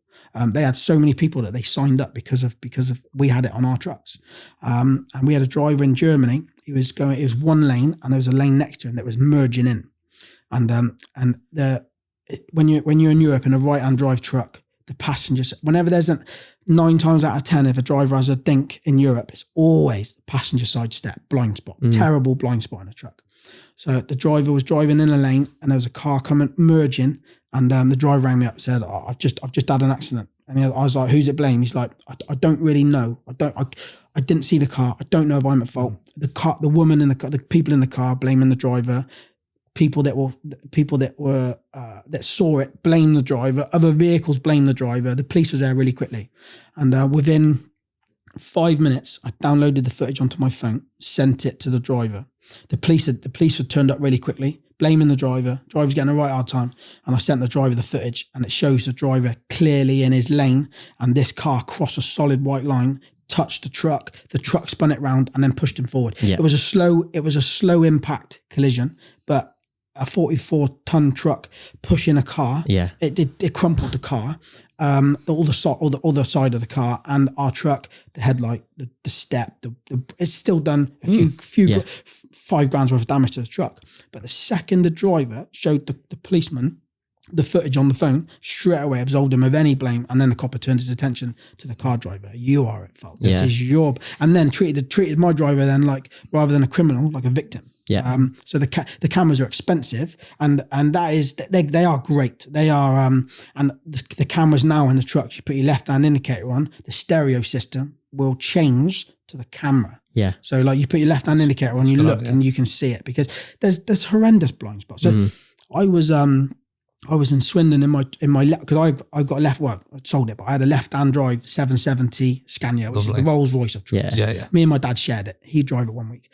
And like in a lorry, if you're not sure, you take all the road. So if you're coming up on a junction and there's 2 lanes, if you're unsure, just take everything. If the car's got a stagger behind you, who cares? Doesn't matter. It's easier to delay someone a tiny bit than cause an accident. And sometimes you come up to a roundabout, especially on a road you've not been on before, and you'll be in the left-hand lane and you realise, oh my God, I'm not going to get around. The trailer wheels are going to go up the curb and you're not going to get round. So just take all the road. So I was at a roundabout in Swindon, left-hand drive, and I was doing a sharp hairpin left back onto the motorway. And I was on the phone on the Apple Play, and just before I went to pull away, I looked at the camera, and there was a woman in a car that was that close to me, because I was taking I was in the middle of both lanes. She wanted to be in the right hand lane that I was in. So when she come around the outside of me, she sort of just like to try and get in as much of the lane she could. She was there, and had I not just looked and glanced at the camera, because the right-hand drive truck, the blind spot cameras on the left-hand drive, the blind spot cameras on the opposite side. But if I was a right-hand drive driver, I literally just would have seen it. It would have been there. I would have seen a puller. What are you doing, stupid woman? But left-hand drive truck didn't see it, and that is why most foreigners in the UK, like when a foreigner, they drive all over Europe, it is all driving on the right, sitting on the left. As soon as they come into the UK, so many of them have never driven on the right before. The first time I went into Europe, driving on the left hand, driving on the right, it's horrendous. It's weird. Petrifying.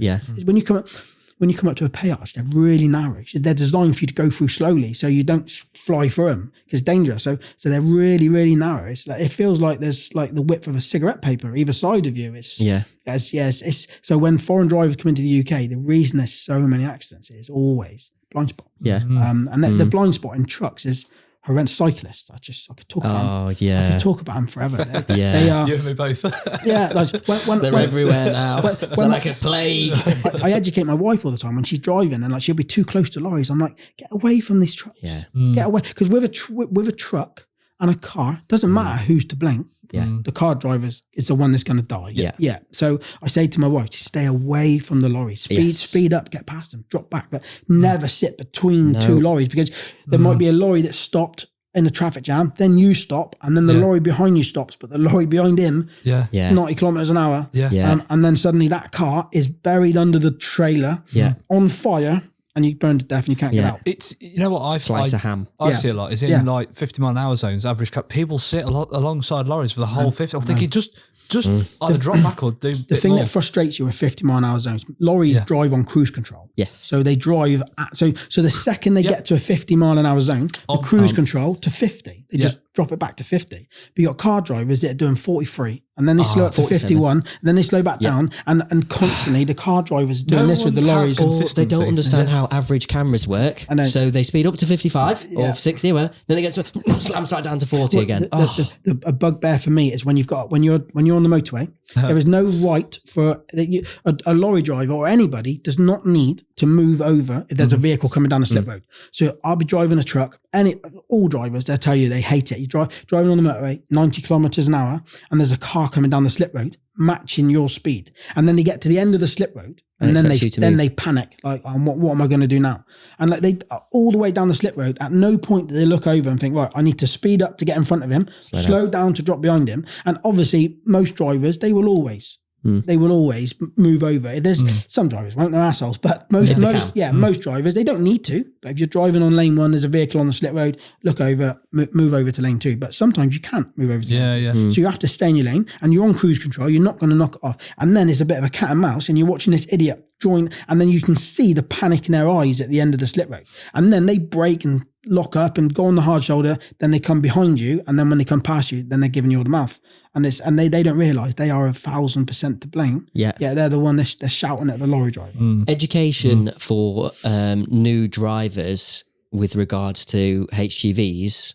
Well, there is none. Well, there needs to be an education of this is how you drive, and this is also how you drive. Yeah, I heard something on the radio recently. It was a radio advert, and it was about car drivers being aware of HGVs, staying away from HGVs, being aware of their blind spots. And I thought it was great. But you're right, there is zero education. Yeah, there is. In France, they put the stickers on all heavy goods vehicles, angles morts. Yes.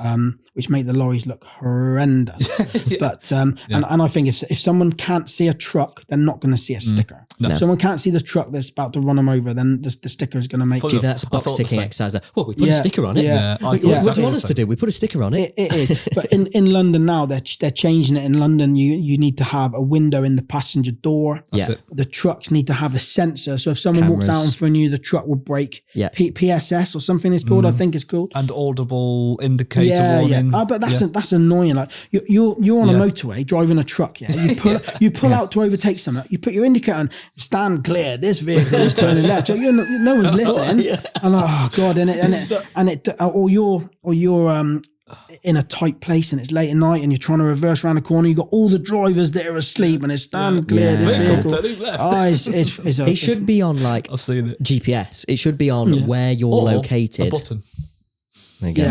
Even simpler. Some of them you can turn it off between the hours of like reversing beepers. Like there's most companies that do early hours deliveries around residential areas, they're reversing beepers. They can turn them off between like 7 p.m. and 7 a.m. Yeah, that's fair. But there is, like I said earlier, the biggest problem with common sense is it's not that common. Yeah. There you go. It is quote of the day. Yeah, it is. There's so many. I'd love to be the Minister for Transport because there's so many things that I would like to change, but it is. You almost need a Minister for Transport who has been in your position. Yeah, absolutely. That's what you need. People say it to me all the time, you should be, like when Grant Shapps was the Minister for Transport a few years back, he's had a dozen jobs since then, but he was terrible. Absolutely awful. Yeah. With all these implications, you got the safety, the fines in Europe, all this stuff, the immigrants. Why would a young person want to be a driver now? Like, why? What would you say to them? I think for a young single guy that wants to spend 5-10 years traveling around Europe is a fantastic job. I don't get any enjoyment from driving in the UK. No. None at all. But someone offers me a trip to Europe, I'm like, I'm all over that. Yeah. It's a great job. It's a lonely job. It is I have both sides because I've got a family at home and then I spend a lot of time on my own driving, and I love both of it. But truck driving is a great job. The bigger companies, if you're just a fleet man that clocks in, clocks out, doesn't care about anything, just take my money and run, the big companies will work for you.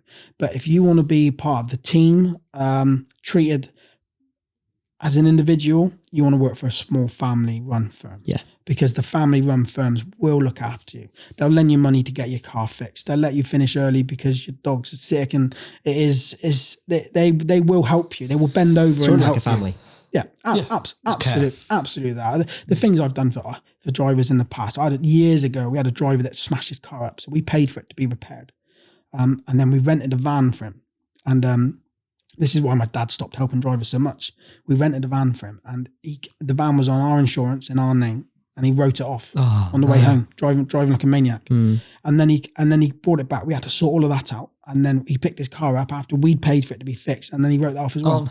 Yeah. So and I just some people, it wears thin. Yeah. But years ago, what bosses would do for their drivers isn't so much as what they do now. But years ago, it was the level of driver was different. Like when we not really packed up, but when we scaled back massively, it was September 2022.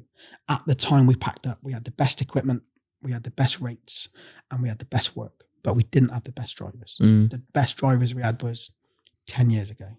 And then we had exceptional drivers. And they're all retired. I would say years ago, out of our drivers, 80% of them were the best and 20% of them were average Joes. Yeah. But when we packed up, it was 20% of them were average, 20% of them were the best and 80% of them were average Joes. Do you think that's maybe what made you want to scale back a little bit? We got fed up with the stress, to be honest. It is an extremely stressful environment. So my dad had the easiest life you could wish for.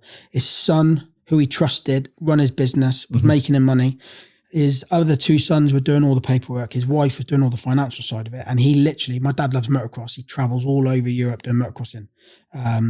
And he got to the point where he wanted to take his wife away, and she's like, I can't, I'm too busy. And she could never go away. She was getting stressed, and we'd done it for a long time. And he's like, and he said, I'm done with this. I've had enough. And my dad, even though we had amazing equipment, Rolls Royce of trucks, the best equipment we could offer our drivers, it's for us as well, not just for the drivers. My dad always said, if they stopped, this is just a tool to earn money. And if they stopped making me money, it would be gone in the blink of an eye. There's no sentimental value. No. Like we had a fleet of limited edition trucks. I'm selling some at the minute. They're fetching amazing money, but they're mainly from 2010 to 2016. And they're fetching crazy money. They've all done very high kilometers now. They've been worked really hard, but we had all these trucks when they were new. I've seen some. So we sort of set the trend for these limited edition trucks, and I've sold 4 of them in the last week. Right. But my dad always said, when it stops making me money or I've had enough, it'll be gone. So we sort of had a 6-month exit strategy. We looked at selling the business as a going concern, completely pack up. But I didn't want to work for someone else. So if somebody bought the company, they would need me because I was the one that did everything operationally. And they said, my dad said, because he was talking to a company from Bristol that's interested in buying us. And my dad's like, yeah, you'd need to work for them for 2 years. It's not going to happen. No, I've got my own plans. I'm not going to do it. And I would, every Sunday I'd be at the kitchen table for 2 hours, planning all the work, speaking to all the drivers. And it was, there was no, when I took time off, like what I did effortlessly, it wasn't effortlessly, fucking difficult, but what I did week after week after week, when I had a week off, my dad, my 2 brothers, my dad's wife, they like literally struggled to do it while I wasn't there. And I had kept a spreadsheet of all of our jobs, all of the drivers' hours, their rest hours, their working hours, every job, every rate, every customer, every ferry, every train. And that wouldn't, I spend a couple of hours a day on it. And none of that was done while I was on holiday. They would ring me 15 times a day to help them out, and I'd have to ring customers and ring drivers, and I'd never really got any holiday. So, and my dad was like, I'm done with this. Are you done with it? I'm like, yeah. He's like, do you want to take it on? I was like, no, I've got my own plans. And I knew which direction I wanted to go regarding the selling truck. So we sort of spoke to all the drivers, and we didn't finish completely. We said, we're going to not do any more European work. We're going to only do UK work, only keep a few trucks. And we sort of had a grace period of like 3 months, made sure every driver was into another job. We didn't leave anybody high and dry. But what was incredibly lucky is obviously the price of trucks and the availability of new vehicles during COVID was, there wasn't any new trucks. There wasn't any new trailers, and the used market went through the roof, absolutely insane. And at the time then we decided to sell all of our vehicles, the prices were an absolute all-time high. That was one of the deciding factors of rather than selling the company. Time is right. Yeah. The way we made loads of mistakes in transport, but one thing my dad did great was how we bought our equipment. We bought top of the range equipment with a massive deposit. So we was always in positive equity immediately. So many people now will buy a truck for 150 grand. With the VAT is 180 grand. With the interest is 200 grand. Then they spent 20 grand putting light bars on it. And the second the truck's not, obviously once the truck's a day old, it suddenly drops by 20 grand. It's not a new lorry anymore. So straight away they're in, and they finance everything. Yeah. They're in negative equity. So, but we was always in positive equity. So we worked out at the time when we were going to pack up, we had a lot of assets and when I started to sell the trucks, I put a big statement on Facebook about what we were doing. Again, brutally honest with everything. Time's come, and I've got it on my phone somewhere. But I've done this big long statement, again, got shared when so many people commented on and contacted us. And then my dad was like, right, start selling the assets. So every time I put a truck or trailer for sale, it was at a time when the demand was massive. The prices were high. It was top of the range kit. And the only way I can describe it is, which give me a really, like the way I sell trucks now is nothing like it was then. It was like every time I had a truck for sale, I was like dropping a piece of meat into a tank full of piranhas with everybody trying to buy it. It was insane.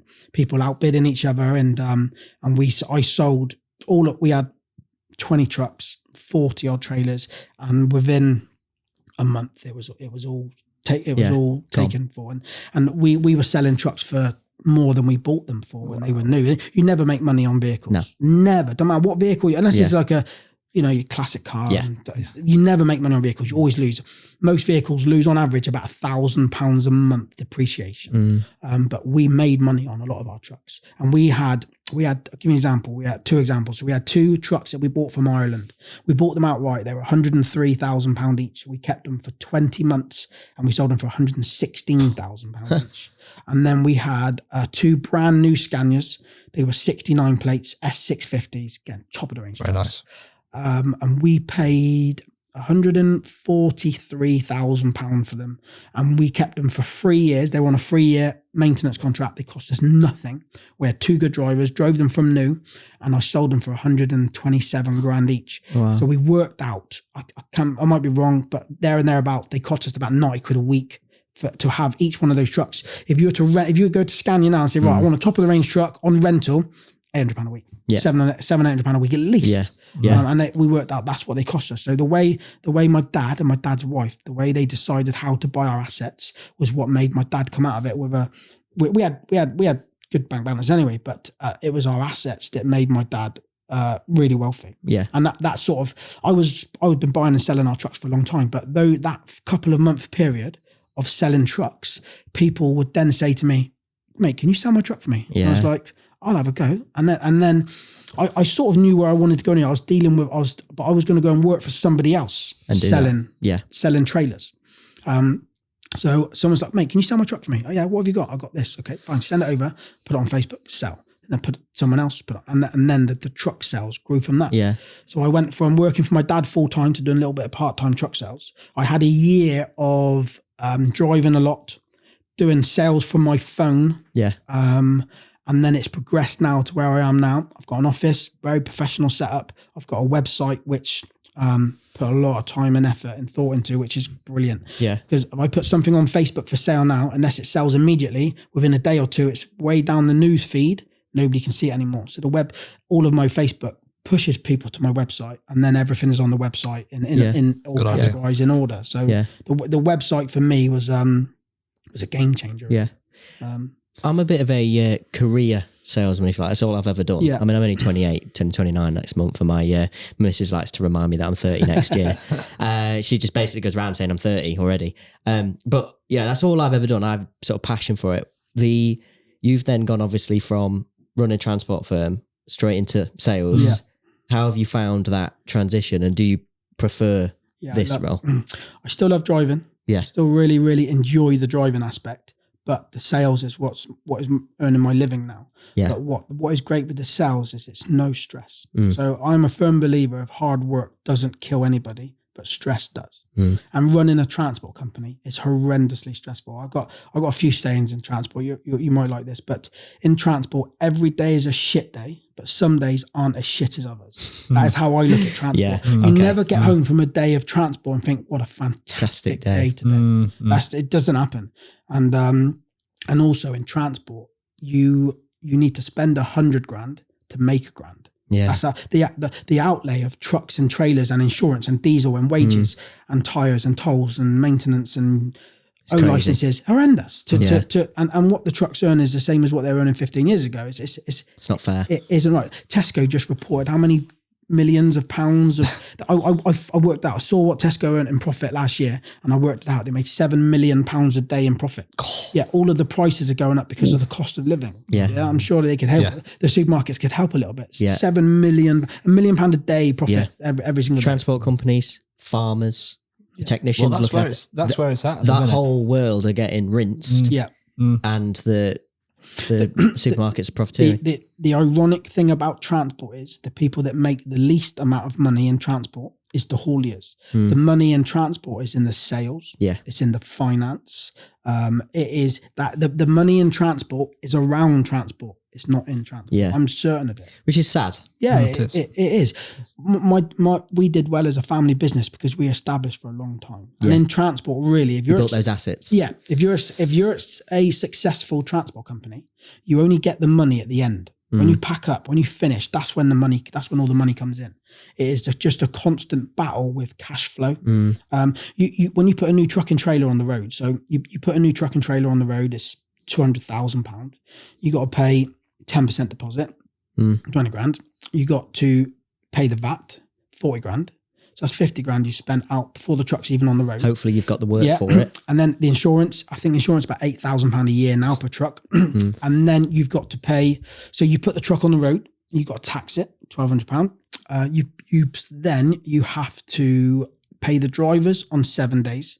You pay your fuel on 14 days. You pay your finance on 30 days. You pay your ferries and your road tolls on 30 days, but you're waiting 90 days before you get any money back. So you put 2 or 3 trucks and trailers on the road, your cash flow will be absolutely obliterated. And a lot of companies, they go bankrupt, not because they're not making any money, because their cash flow. They can't get the money in quick enough. And people are so slow at paying. You'll try and get money out of a big corporate company. Oh, sorry, Denise is on holiday for 3 weeks. There's nobody else that can do it until she, and they don't give a shit that you can't pay your diesel bill. No. They don't care. They're not interested. There's no personal level with it now. And it is the cash flow is what ruins companies. They could be making good money, but it's just, I think everything should be paid on 14 days. Everything. Whatever you do for anybody, 14 days. 90 days is ridiculous. Oh, absolutely ridiculous. And you can guarantee those 90-day payers are going to be the worst payers. Oh, absolutely. And what they'll do, they'll wait till 90 days, and then they'll tell you there's a problem with one of the invoices. Yeah. Or it's,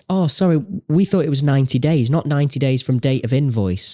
Yeah, there is still companies that pay on 90 days, but we would only work for companies that were 30 days net. That was our maximum. Yeah. But there is, I know people that factor their invoices, so they get paid quickly. But again, the factoring company is making an absolute killing out of it. So the small profit margin that is in it already, they're losing another little bit to get their money quickly. It's a shame. And when you do get your money quickly, you're not waiting for anything. So in a way, it's bad. You're not looking forward to for it. You've got it. You've spent it. It's gone. If you can get past that point where you're waiting 30, 60 days for your money, it helps you, but it's very difficult to get to that position. That makes total sense. The good thing I do now with the sales is I've got 2 ways of doing the sales. So I don't charge anything to advertise, and my fee only is if I sell, which is £1,000 plus VAT per vehicle. So if someone says to me now, I've got a truck for sale, okay, no problem at all. I advertise it. If I sell it, I ring the guy up, say, right, I've sold the truck for the asking price, or somebody's put an offer in for this. But once the deal is agreed, I then say to the seller, right, do you want me to get the £1,000 from the buyer as a deposit first? Then there's nothing for you to pay me at the end.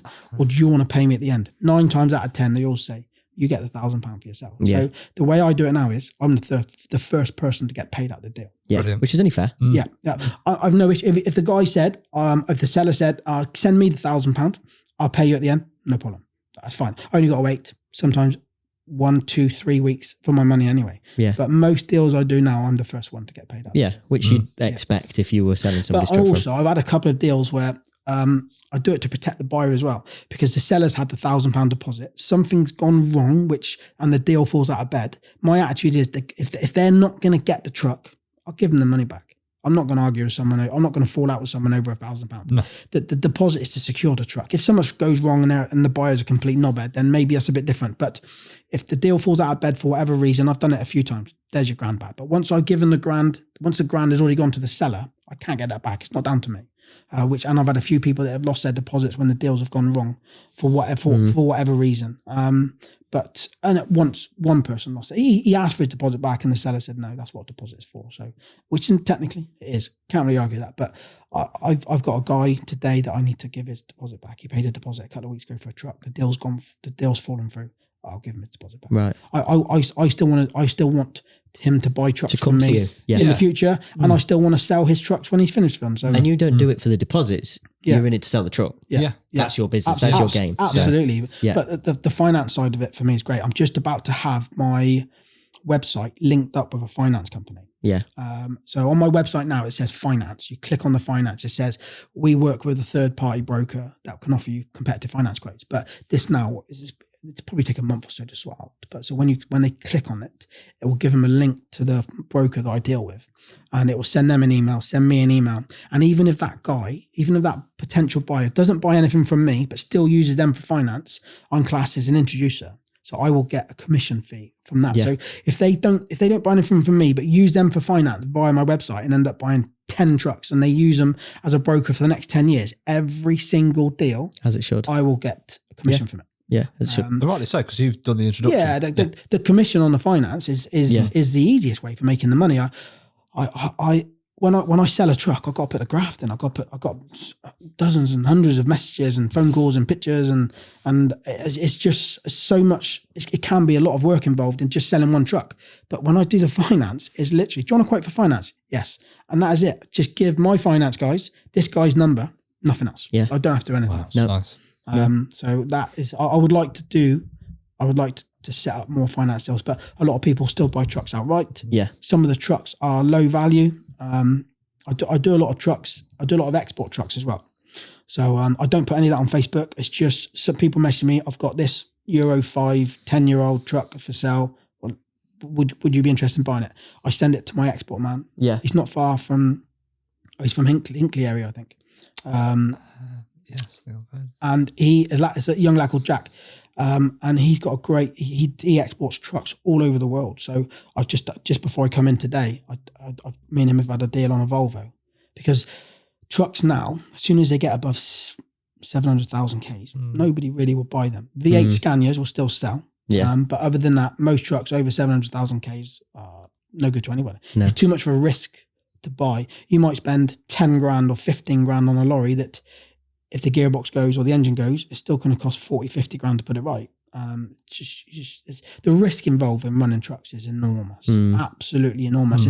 And any my advice at this moment to anybody that wants to be an owner operator, it's a terrible time and it's a massive risk. It'll put a huge strain on your family relationship, on your marriage. If you're starting with nothing financially, with very little capital, it's the risks does not outweigh the risks for me outweigh the rewards. So when my dad packed up, he was like, "Do you want it?"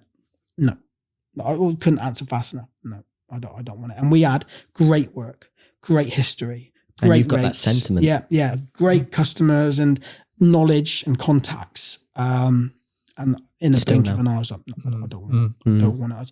Now I can. Like, my phone's been off in my pocket now on airplane mode, and when I get back out, I turn on. There will be loads of messages, loads of missed calls. But if I was doing this when I was still running White's Transport, my anxiety levels would have been through the roof. Through the roof, I'd be sweating and I'd be stressed and I'd be moving and I'd be like, I really need to check my phone and I'd be talking to you, but I wouldn't be concentrating on talking to you because I'd be thinking about all the potential issues that's gone on. And I guarantee, if I did this a couple of years ago, just before I pulled up, somebody will throw an enormous problem at me. And then you'd be on that for the next. The issue with transport is every problem must be solved now. There's I'll deal with that in the morning, mate. Now. And the amount, for the 20 years that I worked for my dad, I've lost count of the times I've been woken up in the night with serious problems. I had a driver ring me one night, the suicide jumper jumped off the bridge in front of him and he hit him. Those sort of phone calls. And it does, if your phone rings at 1 o'clock in the morning, it's never ever going to be for a good reason. It's always something really serious, breakdowns, accidents, serious issues. But I hundreds of times I've been woke up during the night, and 1 o'clock on a Sunday morning is no different to 10 o'clock on a Tuesday morning in transport. It is, if the trucks are working, things can go wrong. But as I love transport, I've been around it all my life. But for new people that want to get into it, really, really do your homework, because too much risk for me. I wouldn't recommend anybody to do it. No. I really wouldn't recommend anybody to. But there is people with a dream and nothing is going to stop them from achieving their dream. But unfortunately, that dream comes at a price when it goes wrong. Yeah. When it costs you your marriage and your house and everything. There is a lot of success stories. There is a lot of success stories, but it's just so expensive in these modern days. When my dad started in 1992, it was different.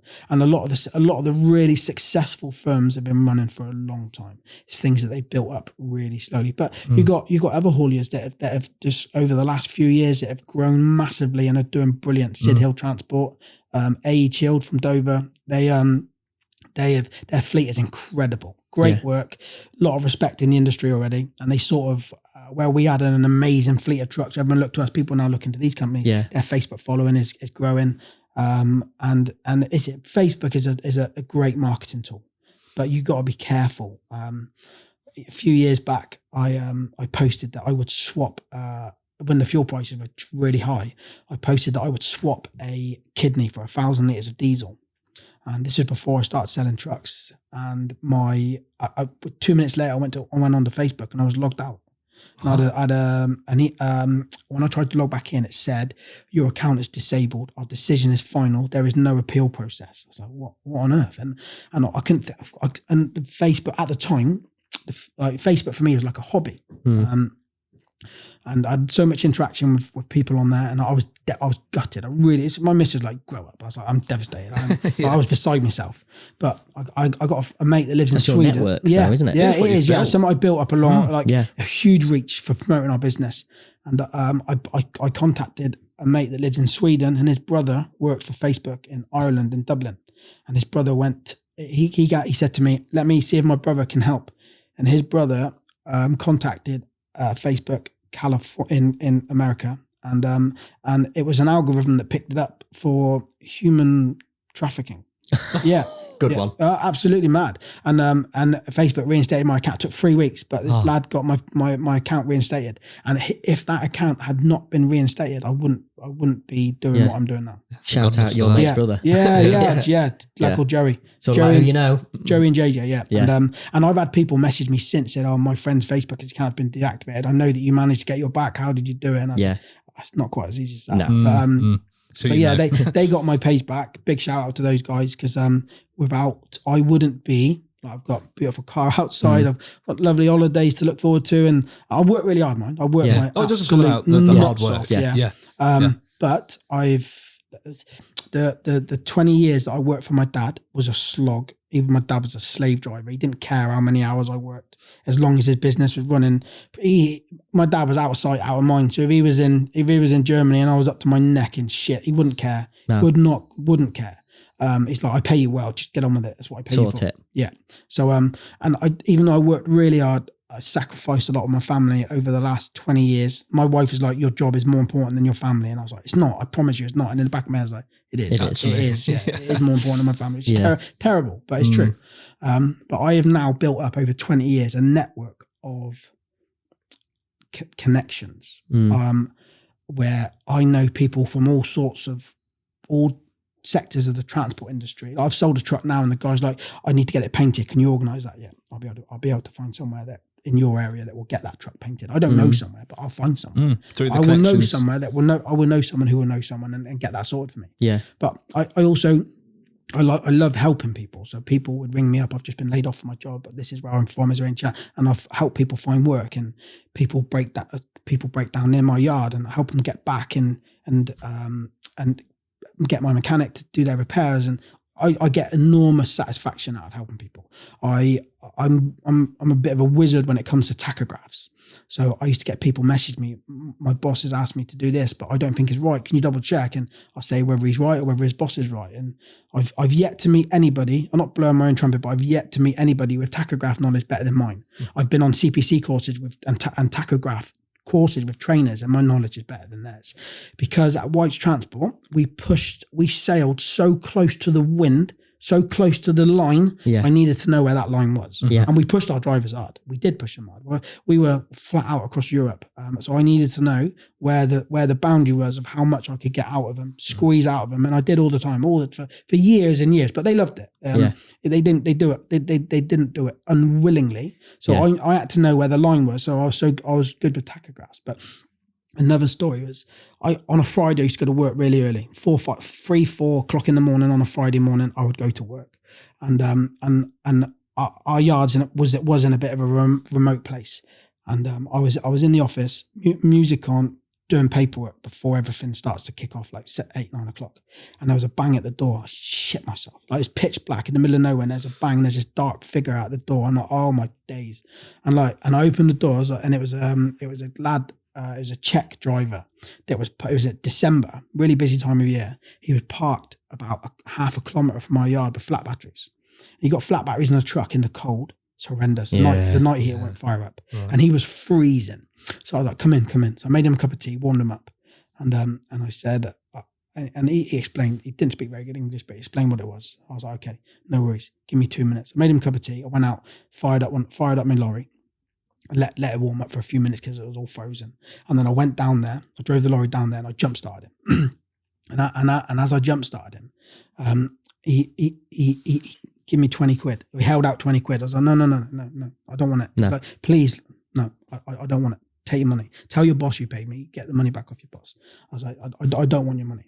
And he kept trying to give it to me. Honestly, I don't want your money, but thank you anyway. So he was warmed up. He was done. Back in the office. I put a post on Facebook about it. I'm not one of those guys that gives a homeless guy 10 quid in video. Not that sort of thing, but I posted everything about what I did. Yeah. Pictures of the lorry next to him, jump starting it. Yeah. And then the following week, I was just in the office randomly, and this car pulled in, and these two guys got out, and they were Czech. One of them was a Czech lad, and the other one was a Czech driver that is just based in England. And they saw what I did, like helping their fellow countrymen. And they bought me like more beer than you've ever seen in your life, all wrapped up in Christmas boxes. Oh, bless them. Czech beer. What's that Stravaponin or something like that Czech beer. Yeah. Loads and loads of beer. And I had a good chat with him for ages. And I stayed friends with one of them. Still speak to him now. And they put it all over their Facebook pages how great it was, and I didn't take any money off of him. Most people would give me the 20 quid, or most people I'm not even doing it. And then when I don't know if you can remember, but a few years back when there was the big issue with COVID, they wouldn't let any of the trucks leave England, or France wouldn't let any trucks enter France. Yeah. So all the trucks were parked on Manston Airfield. Down in Kent. Yeah. It was a horrendous time for a lot of people. I had a lot of friends that are European drivers that were European lads that were trying to get home. Stuck there. Yeah. And then this Czech lad that I kept in contact with, he rang me up and he's like, "Is there anything you can do to help?" I was like, "What do you need?" He's like, "Well, we got 3 Czech drivers that are trying to get home to their families." One of them was a pilot, believe it or not. But because of COVID, he was grounded. The flights were grounded, so he had a license, so he was driving trucks.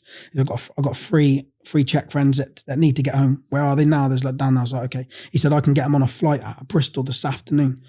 But we need to get them COVID tests before they did the ones at the services where you just swab your mouth. So within an hour, I had cleared space in the yard for the trucks. Arranged for COVID tests to be done, and took them down to the airport.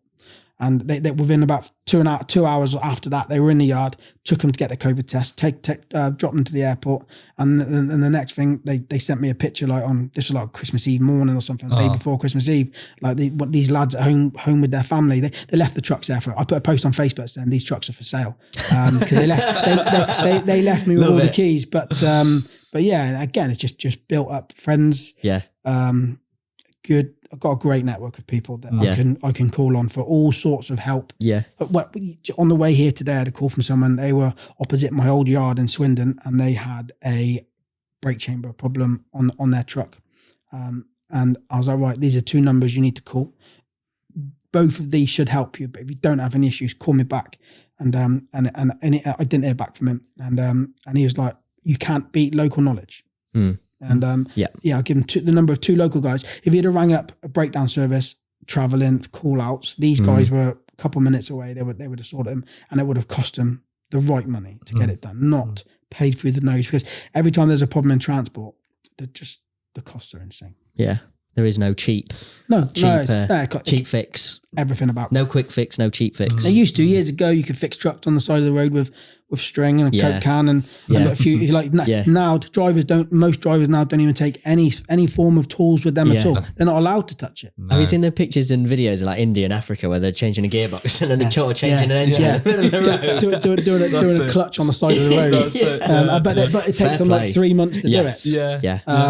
But it's respectful though. Sort of. I'll be honest, it's a tough world. Yeah, is the drivers in the UK, literally a lot of them for the big fleet companies gets everything handed on a plate. Don't know they're born. Yeah, they don't have to do anything, and those guys are paid extremely well. The big huge companies, they pay an hourly rate.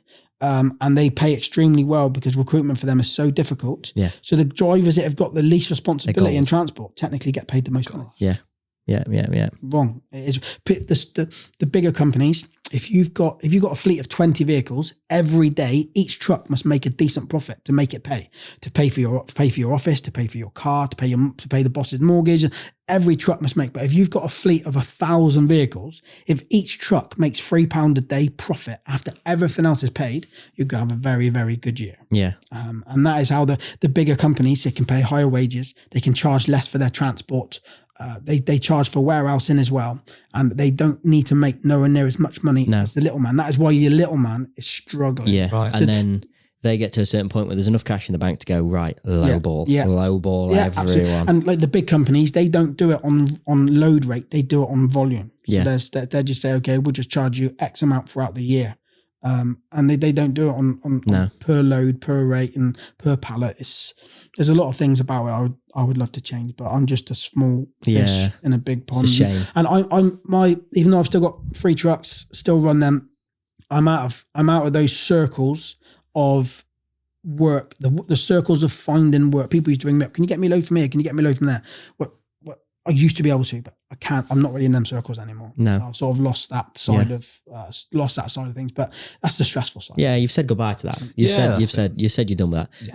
Who's the leading haulage firm? Would you say in the UK now? Kalina. Yeah, massive. They bought Eddie Stobart, didn't they? Yeah, they bought Eddie Stobart. Yeah. The issue that we had with our driver grabbed that guy by the throat. That was a Kalina company. But they have bought. But where they used to buy warehousing companies and storage companies, they're now buying into like events companies and different sort of companies, that small companies that are very profitable in their own right, and so they've sort of diversified. And you've got William Stobart now, WS Transportation. What a company that is!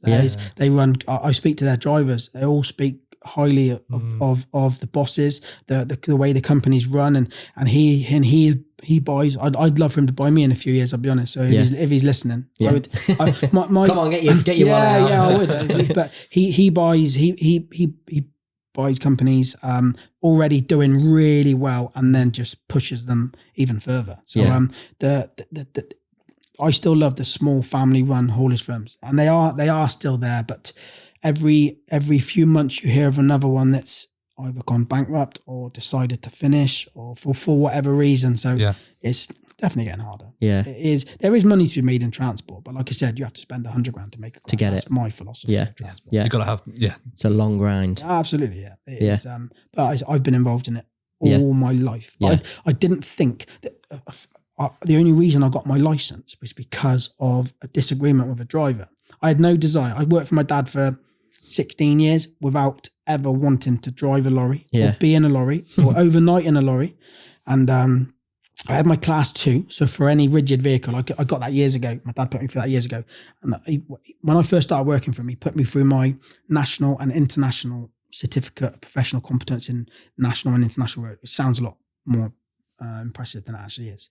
But so I did that, and then I'd done my class 2. I had no desire to drive a truck. And a few years back, I had a driver, I give him a pretty heavy trip to Italy, and I was going through the drops with him. I was like, right, this one, that one, start here, finish there. And I was like, right, I reckon this will be done by Wednesday morning. He's like, it's not possible.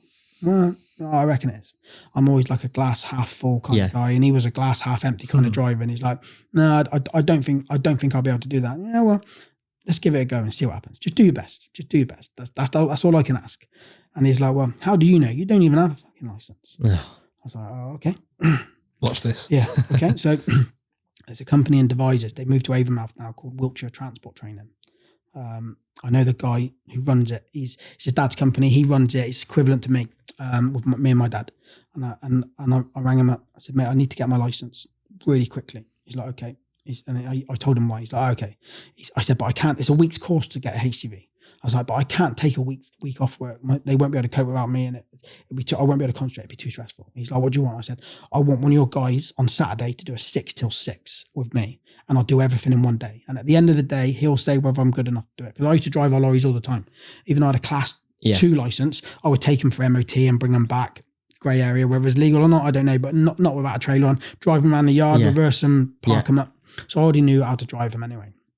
So I did a 6 till 6 day on the Saturday. So the test concludes of reversing, coupling and uncoupling, outskirts of town centre, and then the mock tests. So I did it all in a 12-hour period, and I got back and he's like, oh, there's a slot on Tuesday for an MOT at 10 o'clock. So, for an MOT, sorry, for a test on Tuesday at 10 o'clock. So okay, take it. I took it and I passed. So on the Friday or the Thursday, the driver's like, no, you don't even have a license. But the following Tuesday, I had one. That was a very nice. And then my first time ever in a truck. So the day I passed my test, we had a truck that needed to go to Avonmouth, truck and trailer that needed to go to Avonmouth. A driver was in Avonmouth and the lorry needed to be taken down to him. So I got back. I was like, I'll do that. And my dad was like, yeah, crack on. So I jumped in. So my first ever time on the road legally was in an S730 Scania with a brand new Cheroux meat railer behind it. So I set the bar very high when I started driving. Yeah. I've always driven nice trucks. I've been very fortunate, very spoiled with the trucks that I've driven. I've driven the absolute best, top of the range. Bet you couldn't then get in an Iveco Eurocargo after that. You know, I drove. I've driven anything. I took an Iveco to Spain for a mate of mine. Yeah. He's a haulier that I've helped set up his business. He's been running a few years now. He's doing brilliantly. And he said, oh, do you fancy it? He said, I got an Iveco demo. Do you fancy doing a trip to Spain in it? I was like, yeah, I'll do a trip to Spain. He said, I'm short of a trailer. Can you ring your dad, see if you can borrow a trailer? I was like, I'll blag that. That's fine. So I had this Iveco demo with one of my trailers on from White's Transport, working for my mate. I'd done the trip down to Spain, a beautiful trip. And I'd done all the deliveries. I was on near Vigo up on the northwest coast of Spain. And I had to do a collection of wine. And for the wine collection is always in the middle of nowhere, really difficult place. Yeah. So I scouted this place out, put something into Google Translate, sent it to the woman. The details gives you lots of information, GPS coordinates and the way in, the way out, and who to speak to. So I put it in Translate. I sent this message to the Spanish woman saying, this is the route I believe I need to take. I'm going to be with you tomorrow morning at 9 o'clock. She's like, yes, this route is correct. Do not deviate from this route. It will cause you a serious problem. I'm like, okay, no problem. So I get to this place and I'm going around roads where the vineyards the grapes are coming through the windows. It is like so narrow. Up a mountain in Spain. It was the hardest place I've ever taken a truck to. And I get to this place. I'm like sweaty armpits, like just want to get in and get out without doing any damage. Every day a driver drives without doing any damage is a successful day. If it takes them 50 attempts to shunt onto a bay, if they get onto it without damage, success. That's a success. So I got to this vineyard, beautiful place up the top of this mountain. And I get the pallets on. She's like, yeah, you need to turn around. I was like, but be very careful of this and the barn. And okay, so get the lorry and trailer turned around. And then she's like, when you leave here, you must keep over to the right and then get very close to the left and be careful of the building here and be careful of the gate there. And I'm like, Jesus Christ. It's not designed for an Arctic at all. Yeah. And I get out of the place and I'm absolutely blown away, but I've got out of the place. It was so difficult. And then I drive down a road, my phone rings. I'm on hands-free. My phone rings. It was the lad I was working for. I answer it and I speak to him. And as I'm talking to him, I go around the left-hand bend and I'm not paying enough attention. And I scrape the crash barrier of the trailer on a wall. And I'm wedged against the wall. And I was really wide as well. And I'd just come around it like half an hour before and it was really tight. But because I was talking on the phone, I slightly lost my concentration.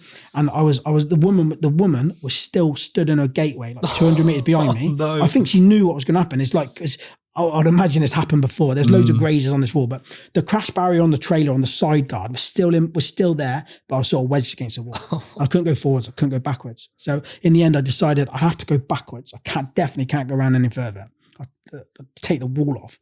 So as I back up, I hear the crash barrier go ping and it pops off. It's my dad's trailer that I borrowed. I'm like, oh, Jesus Christ. So I go underneath, I dig the trailer out from underneath so I don't run over it. And it's only the 2 brackets that are broken. So, and we got them in the yard. Yeah. It wasn't a big deal. But so I got them in the back of the trailer. Then I had to back round, scratch the trailer a bit, which wasn't great. But the way I had to go, the front wheels was literally in the soft stuff. I could have eaten all the grapes that were coming through the window. It was a case of my own fault. Wasn't concentrating. I was literally, and when I was speaking to my mate, I was like, mate, you need, give me 15 minutes. I'll be back to the motorway and I'll call you. So I was in the middle of telling him that I need to concentrate on what I'm doing. And as I was telling him that, I caught yeah. So I then, my dad rang up. He's like, oh, mate, how you getting on? I was like, and we'd seen so much damage done to our equipment over the years. Some of it with terrible negligence, some of it genuine accidents. And I hated always telling my dad that the kit had been damaged and how much it was going to cost him to put right. I've made hundreds of phone calls to him telling him something's gone wrong and how much it's going to cost or the damage has been done. And then it was me telling him that I damaged it. I was devastated, mortified. And because I was still new to driving and I was still trying to prove to myself that I was good enough. And it really made me doubt that I was good enough and I should get back to the office. You shouldn't be here. You're an idiot. I made me serious doubts that I thought I was a good lorry driver and I wasn't. I was still relatively new to it. So, but I rang my dad. Fair play to my dad. He said, "Okay, mate, how are you getting on?" I said, "I've just taken the crash bar off the trailer." He's like, "Don't worry about it." I was like, "I've damaged the crash bar. I've scratched trailers up. I don't care.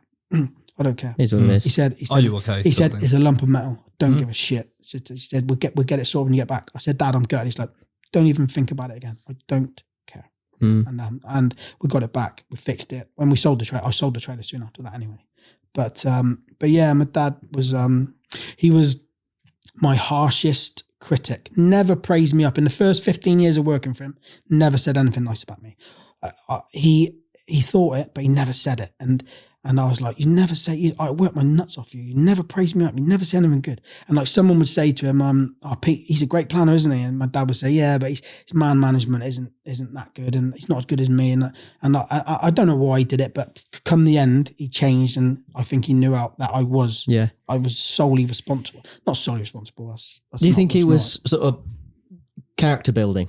Yeah, potentially. My dad was a tough man to work for. Yeah. We had an argument once and he threw his phone at me and I ducked and it smashed the windscreen on his car.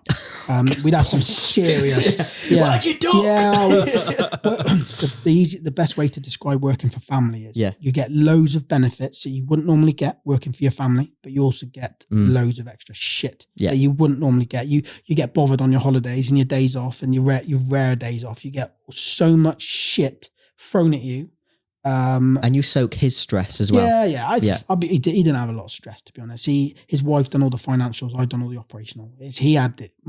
When my dad took me on all those years ago, he didn't really know how it was going to turn out. He sort of took a chance on it. But I see now hauliers, bosses, like my dad's equivalent, working 15 hours every day in their office, absolutely stressed to the max. Like never have time. Like they only have a short break here and a short break there, or maybe 1 week's holiday a year for all of the graft that they put in. And my dad literally had the best life over the last 10 to 15 years.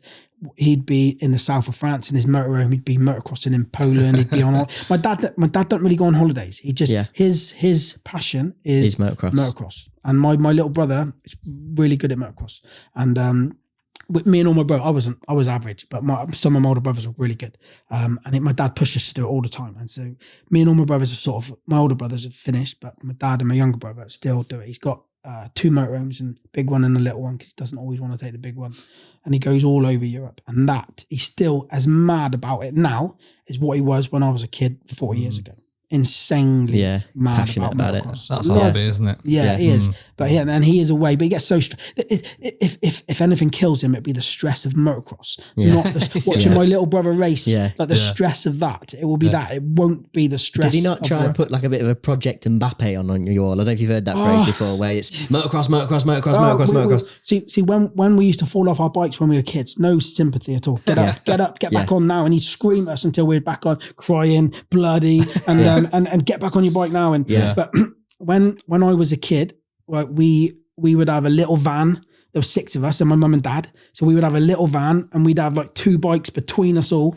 And I would finish my race and my brother would be waiting he'd have my helmet and my boots and my gloves. And then he'd fill the bike up and he'd get the bike and they'd be waiting for us for the next race about to start. And my same bike would do the same race, boiling hot and needed to cool down. Whereas now, and back then he didn't have any time to do it, but he had the energy, if you like. But now now he can afford to do it. And he has got the time, not so much the energy anymore. He's a bit older, but motocross for me now is nothing. It don't mean anything to me, but my dad is still massive. Yeah. That's where it's all come from. You obviously like your cars then. Yeah. And we were talking about sort of truck dealers and car dealers and whatever, but moving on to the car deal, I had a bit of an experience recently where I'm not going to praise what you should be getting anyway, but we put our car into Sytner, Nottingham, and I've had some shocking experiences. I'm sure you can share some as well, where the service is crap. It's embarrassing to say anything else. But my missus took our BM down to Sytner, and somebody greets her at the door. You know, when you're straight into the service department. Yeah, what you're here for? Is there anything else you need to look at? Yeah, I'll keep you posted throughout the day. The lady on the service advisor rang me 3 or 4 times during the day. Honestly, the service was mega. Pick the car up when we were told to pick the car up. Everything had been done. Amazing.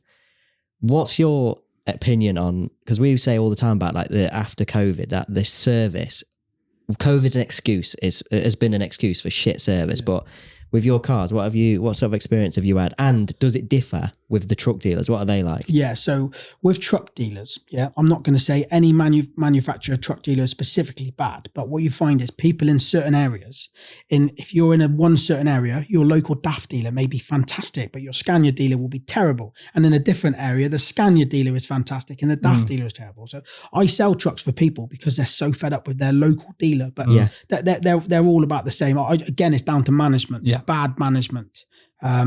But I like to feel that I'm good at getting on with people. And I've had a few issues with certain dealers, with certain things, and some trucks has put us off buying. And I think a toxic management in any DAF dealer or Scania dealer or Renault dealer, Merc dealer, whoever, that would put people off buying their trucks. But years ago, you used to have the truck dealers where you'd ring them up and say, I've got a problem with the truck, bring it in. Bring it in, we'll look at it now. And now is we can do 2 weeks on Thursday. And that is the main issue now.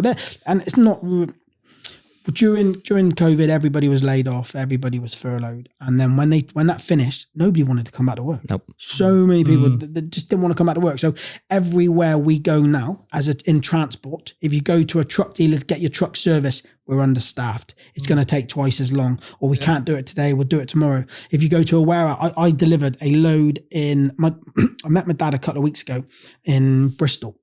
And he's like, do you fancy just tipping this load in Bridgewater for me? I was like, I didn't come and meet you for that. I met you come and meet you for a coffee. And he's like, my dad's got a flat in Portishead on the waterfront, and he's like, I could do it going to the flat to sort a few things out. If you just wouldn't mind nipping down to Bridgewater, get these 10 pallets off. I was like, okay. So I had a coffee. I went down to Bridgewater, and I went in there, and as I walked into, I'm always polite.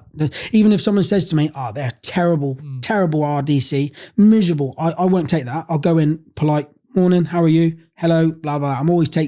It's my job to get the best out of them. That's how I feel. And so I went in, hi, blah, blah, blah. And the guy said, I'm here for a 12 o'clock booking. It was like 11:45. And he's like, he said, it's probably going to be 2 hours before we can get you on a bay. And I was like, really? I said, there's 15 bays for frozen. Only one of them's being used. And I was like, really? Why is that? Short-staffed. Okay. I said, well, I'm more than happy to unload it myself against health and safety. Like, okay, so what options have I got then? He's like, well, you can pull out and take it back to where it come from. I was like, how does that help anybody? Yeah. He's like, well, we'll come and get you, but at least an hour and a half to 2 hours before you're on a bay. Oh, dear, I rang my dad up. I was like, you just stitched me up here. I'm not happy about this. He knew this. Yeah, he's laughing. So, and I then started to post on Facebook about it and tagging the place where I was at. And 25 minutes later, somebody come out, tap the door. I don't think it was a convenience. I think the bloke in the office didn't really know. I don't think it's because I posted on Facebook, but half an hour later, the guy come out. He said, on to bay, whatever. Put it on the bay. And then I felt when you're in the cab, you can feel the pallets going on and off. So I felt all the pallets go off. And then there was nothing for about 15 minutes. And then I felt the back of the trailer go again. I was like, bastards, they put something back on. They've rejected something, which in food transport, it's all the time. So, and then I felt something else go back on. I was like, what on earth? Then the light changed to green and I knew there was something still on the trailer. So I walked to the office. The drivers can just feel it. And I said, is there a problem? He's like, yeah, we've rejected 2 pallets. Okay, why is that? For damaged packaging. I was like, damaged packaging? And I jumped in the back and had a look. Just the box was ripped on something. It was the rubbish. And I don't know why, but I was in a foul mood anyway. I was really annoyed. I was there probably hour and 45 minutes by the time it was all sorted. But I still had these 2 pallets on. And then I rang my dad up and I was like, I've had 2 pallets rejected. He's like, why are you ringing me? This is what you used to do. Sort it out. I had to ring people up who don't like being called. The company that we loaded it from, they like to do everything on email. So I try and get hold of someone on email, or I just want to speak to someone. And the place where I delivered to, Morrison's in Bridgewater, I don't really particularly fond of the place anyway. Big old place. Though. Yeah, it's a big old place. And it's really pathetic, really childish. I couldn't help it. But as I drove out the place, my big flashy truck, and there was loads of people in the smoking shower. And as I drove past them, they looked at me and I shouted out the window, shithole. And I thought, I don't care if I ever come back here again. But I was like, they've now inconvenienced my afternoon. I then had to make phone calls and emails, and then I took them somewhere else. It was only 10 miles away, so I went down there, and I go in there. And I've been there before. I know the routine. I got onto the bay, and literally within 2 seconds, the ramp went on. The 2 pallets come off. The ramp went off. The light was green. I was like, brilliant! 10 minutes, I'm done. Over the moon. Go back to the office. The woman said, we need to check it. We'll let you know when it's done. It's Friday afternoon. I was like, the M5 is terrible on a Friday. I said, what's there to check? These goods aren't for you. They're just going back to where they come from. You don't need to check it. Policy, we need to check temperatures. And okay, how long is that going to be? Well, we'll come and get you. An hour later, I'm in the lorry and I'm getting annoyed now. I don't have a phone charger. My phone's running flat. I hadn't eaten anything that day. I'm starving. I searched all the cupboards and I found a porridge. So I eat porridge with which I didn't want to eat it. It's horrible, but I was just so hungry. Yeah. And when people are hungry and they get a little bit angry. Yeah. So guilty. So I waited an hour. I went back into the office. I spoke to the woman, foreign woman, quite rude. And I said, I've been waiting an hour for my paperwork. She went, I'll wait there a moment. So she called over someone. She said, it's not been checked yet. I was like, I really want to. Yeah, I was like, I really want to go. It's only 2 pallets. And then she radioed through to the warehouse and she said, those 2 pallets that come off of the White's lorry, is everything okay with them? Do they look okay? And the guy radioed back, yeah, they look fine. She stamped my paperwork on the way.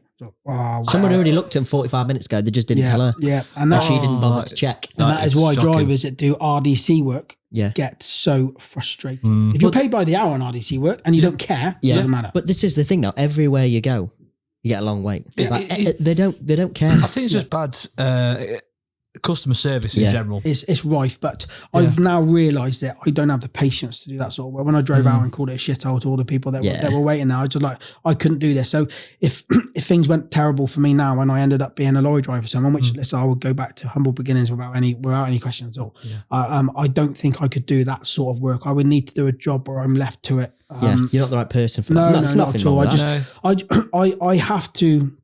If I feel that someone is rude or disrespectful or got some serious shortcomings, I have to question them on it in a polite way. But I have to say something on it. And I just get frustrated with that. The system is broken on many levels. Yeah. The best drivers the drivers that get the most sort of respect is the ones that do the specialist work, the low loader work with all the big machines, the livestock drivers, just your general haulage. Like we did refrigerated hanging meat, but part of what we ever did was we would come in from Italy, so we would take hanging meat to Italy or to Spain or wherever in Europe. Then we would come in with the European goods, but then we would finish up in Manchester, and then I would need to find a load from Manchester back to where we needed to be next, down in Andover or West Wales or wherever it was. So that is when we sort of entered into the general fridge work, and that is the bit that I despised. My drivers despised it, but I didn't want to run empty from Yorkshire to West Wales when I could get a load down there which paid good money. So diesel costs money, doesn't it? to suck it up a little bit, but that was a part of the work, only a small part of the work, that frustrated me no end, and I can't deal with people's bullshit. I have to call them out on it. And the way with our trucks, nobody ever dictated to us. They were our trucks. They had our name on it. Nobody told us how to run them or where we needed to be when we needed to be. We did a good job, but if something wasn't possible, it wasn't possible. And we never let anybody dictate to us and shout and scream at us. And this is how I want it done. They're our trucks. Yeah. They're our trucks. And that's that. We run it how we see it. What's your plans for this weekend? Are you working, or is that you done now after today? My daughter's got a football match tomorrow. Yeah, so as soon as I'm done here, straight home back to Western Superman. As quick as the RS6 will get me there. Yes. I've driven it really cautiously. Should be all right now. Since yesterday and today, I've driven it really cautiously. I was in Telstar with a customer last night. He had an RSQ8. I had a drive in that, which was amazing. But I love my RS6.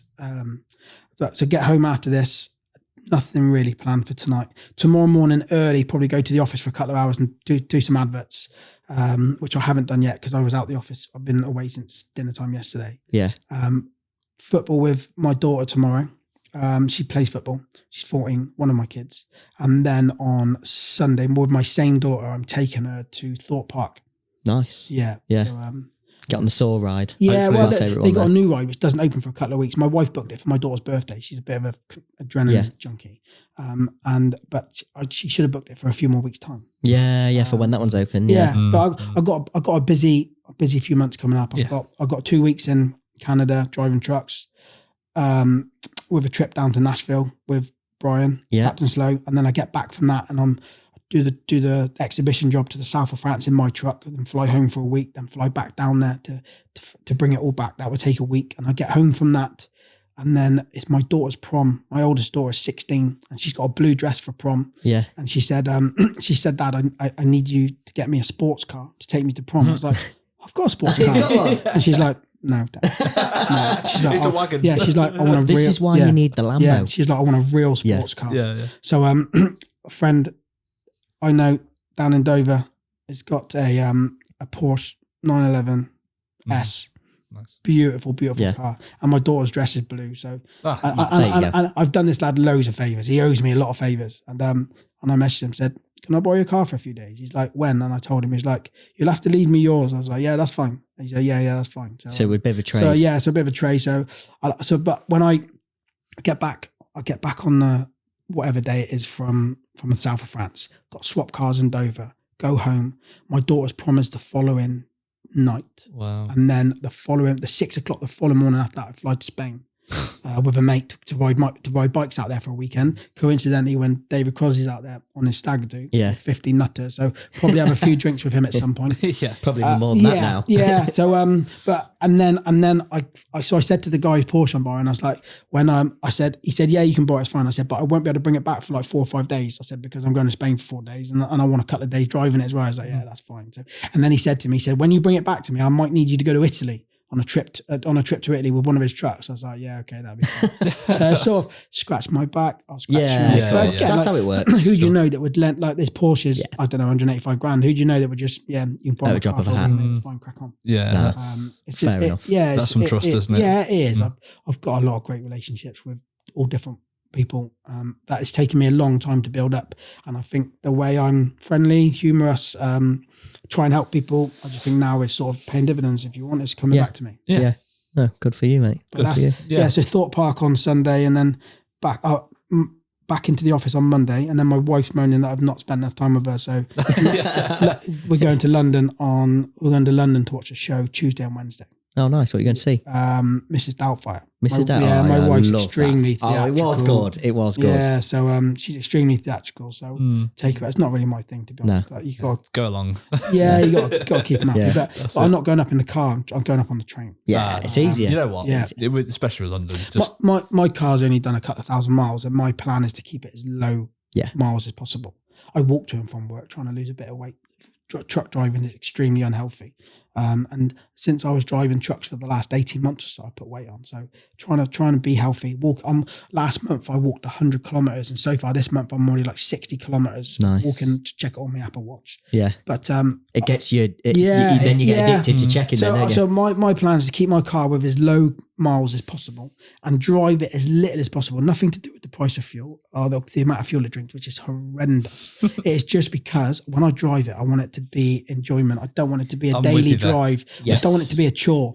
But my wife's got an Audi Q5 Black Edition, lovely car, and I keep looking. I'll be driving to work and it will notify me on my Ring doorbell and then I'll look at it and she'll be driving out the car, driving in my car. I got use your own car. But yeah, you'll have to get the RS next. Yeah, well, I had a pickup truck, a brand new Ford Ranger Platinum pickup truck. I ordered it last March, and they said it was only going to be 6 months. So I had a pickup truck anyway, but an older version. Someone offered me some great money for it, so I sold it. And then I rang Ford, right, when's my pickup truck coming in? And they was like, oh yeah, probably another year. I was like, I messed up here by selling my pickup truck. So I bought a little Fiesta to tie me over. I had a little Fiesta van. I loved it. My kids wouldn't go in it. They were too embarrassed to go in it. My wife wouldn't drive it. And then my missus was like, you don't need the pickup truck. Like just get a sensible family car. I was like, I want my pickup truck. I ordered a Ranger Platinum, which was a 3-litre V6. And the Platinum, they're very rare. They're an extra $5,000 on top of a normal chassis. They've got heated steering wheel, and you can start it from your phone, and the 360 cameras, and bigger wheels, and all the bits. Yeah, it was 48 grand. It's a lot of car for 48 that, grand really. plus VAT. It was, but it's VAT qualifying and claim it back into business. Yeah. But then I waited so long for it. I was driving this little Fiesta, which I don't care. I drive anything, don't give a shit. And I was like, and the wife was like, just get a normal car. Don't wait for the pickup. Just get a normal one. And so she just expected me to get like a normal Audi A6 or something like that. And it still is. And then I was looking. I just kept getting drawn to the RS6. I love the RS6. I did a Silverstone Audi track day about 10 years ago. My dad paid for it for a Christmas present. It was epic. Not normal track days or normal driving experiences. There's like 10 minutes in the car next to an instructor and then out of it. I was there for the whole day at Silverstone with Audi rally champions and Swedish and Norwegian Finnish rally champions, and literally we did a whole day racing R8s, TTRSs and RS5s around Silverstone. It was an epic day. So I kept getting drawn to the RS6, and then I saw this one. It wasn't brand new, but it only done 2,000 miles, and I was like, that's the one. And I made a few inquiries without telling my missus anything about it, and then I sort of accidentally bought it without telling her, and then I just sort of brought it home. Yeah. She was not happy. It's an estate car. I just thought it was going to be like she was going to be angry, like for the night. Yeah. Didn't get any sex for a few weeks. She was absolutely but after she went in it, she must have thought, she's not. Every time I say, I was like, but the thing with the car that I love the most, it's not the speed or the power, it's the noise. I love V8 engines. I've had so many V8 trucks, but the noise it makes when you press the start button and fire it up, that first initial sound that makes my hairs go on the back of my neck every time. But it's an amazing car. I get that. It's an amazing car. But we're big petrolizers, and absolutely, if you've got to be excited about what you drive, and it's a moment. It's a I've always loved my cars. There's a Facebook page, Classic Fords for Sale on eBay. I follow. And when I was 19, I had an Escort RS Turbo. I'm 44 now, so. Back in my day, the coolest cars, Renault 19 Turbo, Renault 5 GT Turbo, Escort RS Turbo. The Cosworths and that were all out of our league then, but I had an Escort RS Turbo when I was 19, a red one. I loved it. My brother drove it and some woman went at the back of him and wrote it off. And I ended up getting something else after that. I only had it for a year, but I absolutely loved it. So I've been looking now to see if I can find one. And I think if I found the perfect one, I would buy it, but it would cause me some serious issues. If you could time travel and keep the one that you had. Yeah. What you bought it for. It was a beautiful, absolutely. I paid 3,350 quid for it when I bought it. And I was only 19. I couldn't get a loan, couldn't get finance. And the guy I was working for at the time, lent me the money to buy it. I'm still really good friends with him now, and I'll forever be grateful. And he could see how much I wanted it. My mum and dad didn't really have the money to lend me at the time. Times were hard, and my boss at the time, he's like, "I'll lend you the money," and I paid him back every penny. And yeah, it's great car. But I've got nowhere to park it, so I probably wouldn't. But if things progress and I want the way I would love my company to go forward now is to have people work for me, to have a bigger office and to sell 50 trucks a month and to set up the finance on maybe 30% of those trucks. In February this year, I sold 42 trucks in 1 month. Wow. Nice. And that was before I even had my office. I didn't move into my office till the first month. No way. Yeah, so 42 trucks in 1 month, which is incredible. Power of social media. Yeah, it is. It is. And I love doing what I'm doing. But if I needed to go back to driving a Ford Fiesta van and living in a council house, do it. No issues. Yeah. No issues. Humble beginnings. Yeah. I know where I started from. I know where my dad started Never forget from. it. When I was a kid, my dad delivered Harvest Crunch bars and Sugar Puffs, and I lived on them my whole life. Yeah. That's what I had for breakfast every morning when I was a kid. So yeah, definitely. But someone commented something on my Facebook recently about it's easy with daddy's money with a silver spoon in your mouth. Yeah. Literally, I grew up. I lived in a council house till I was 19. I've got no idea. No idea. We weren't ridiculously poor, but we never had any money. I didn't go on my first holiday till I was 16. Paid for it myself. I mean, paper round money. That sort of thing. Yeah, so we didn't have a luxury upbringing. Not my kids have. No, my kids are very, very privileged. Yeah. And it turns them into spoilt little bastards. Unfortunately, yeah. I hear my daughter say to her friends, "Oh yeah, we're going to go to the cinema on Saturday. Don't worry, my dad will pay." All the time, and I'm like, it is. But things are going really well for me. If I can have a bigger office with people working for me and increase the business, and in a few years' time, if someone was to buy it out, someone like Auto Trader, We Buy Any Car, I'd be all over that. I really, really would. But that's my plans. That's the future. But I work hard. I've always worked hard. Yeah. What when I work for my dad, my philosophy of work is whatever it takes. Yeah. If I have to go with no sleep for 3 days, whatever it takes. If I have to drive to the other end of the country to sort a problem out, whatever it takes. Yeah. And that is my wife's put up with a lot. She's brilliant.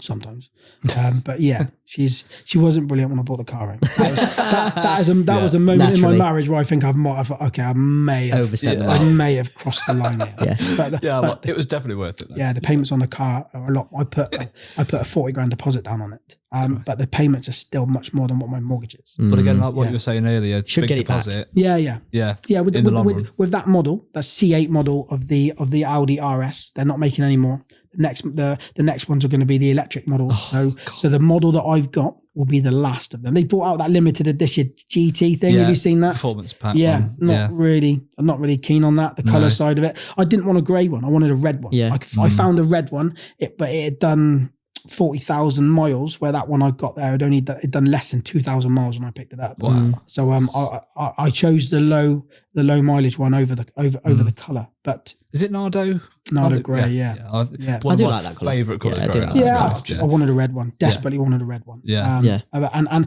a friend of mine who's got a transport company sent me a picture of one that he was looking at a couple of weeks ago, which was like mine. I think it had done about 800 miles, and that was red. And that would have been the one. But I'm not disappointed in what I've got. It's a head turner. Yes. I was in a garage the other day and filling up with fuel, and some guy reversed back alongside me. He said, "Just want to say, mate, your car is amazing." I was like, "Thank you very much." Yeah, you know what? I appreciate that. At the end of the day, there you go. But people that understand cars appreciate it. Yes. People that don't understand cars don't understand what it is. It is the sports wagon, isn't it? It is the best compliment I've had from someone is they called it an ultimate dad wagon. It is.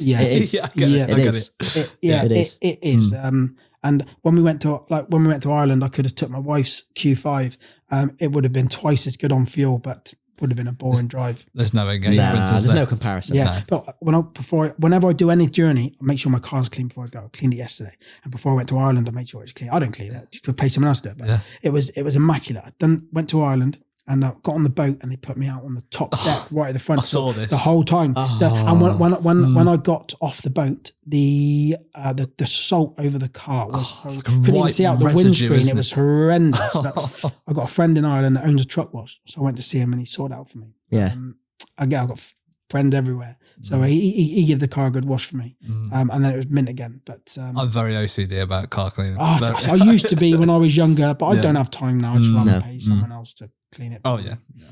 I've got a friend that is friend of a friend who is a detailer, and I take it to the local car wash, 20 quid, blah blah blah. But there's loads of little tar marks on it, and I think it needs a bit of a machine polish on it. So as soon as there's no point doing it now, the weather's too unpredictable. But when the weather's nice, I'm gonna get it fully detailed. Yeah, ceramic coated. I got invited to a car show on Sunday, just gone, and a guy was like, "Come up to the car show." Just everyone just parks up and talks about it. That's not really my scene, to be honest. No. I used to be like interested in that sort of thing, but you know what? Like, it's you sort of, it gets a bit boring. Yeah. You like cars, but you don't need to stand there and talk about. My dad has taught me throughout the years, especially when you can afford it, buy the best of whatever you can. We always had the best trucks, the best trailers. My dad's always had the best cars, the best motorhomes, and that sort of stuff. Otherwise, what do you do it for? Yeah, exactly. It makes it. That car was an awful lot of money, and I seriously questioned it. Like, what are you doing? This is an insane amount of money to spend on a car. But I just kept weighing it up, and I was like, oh, fuck it, I'm just going to do it. I am just going to do it. I am going to get it. If you don't do it, you will wish in years to come you would have done it. Yeah. And I followed my dad's lead by putting a huge deposit down. So I could sell that car now, and I'd be massively on the right side of where I need to be.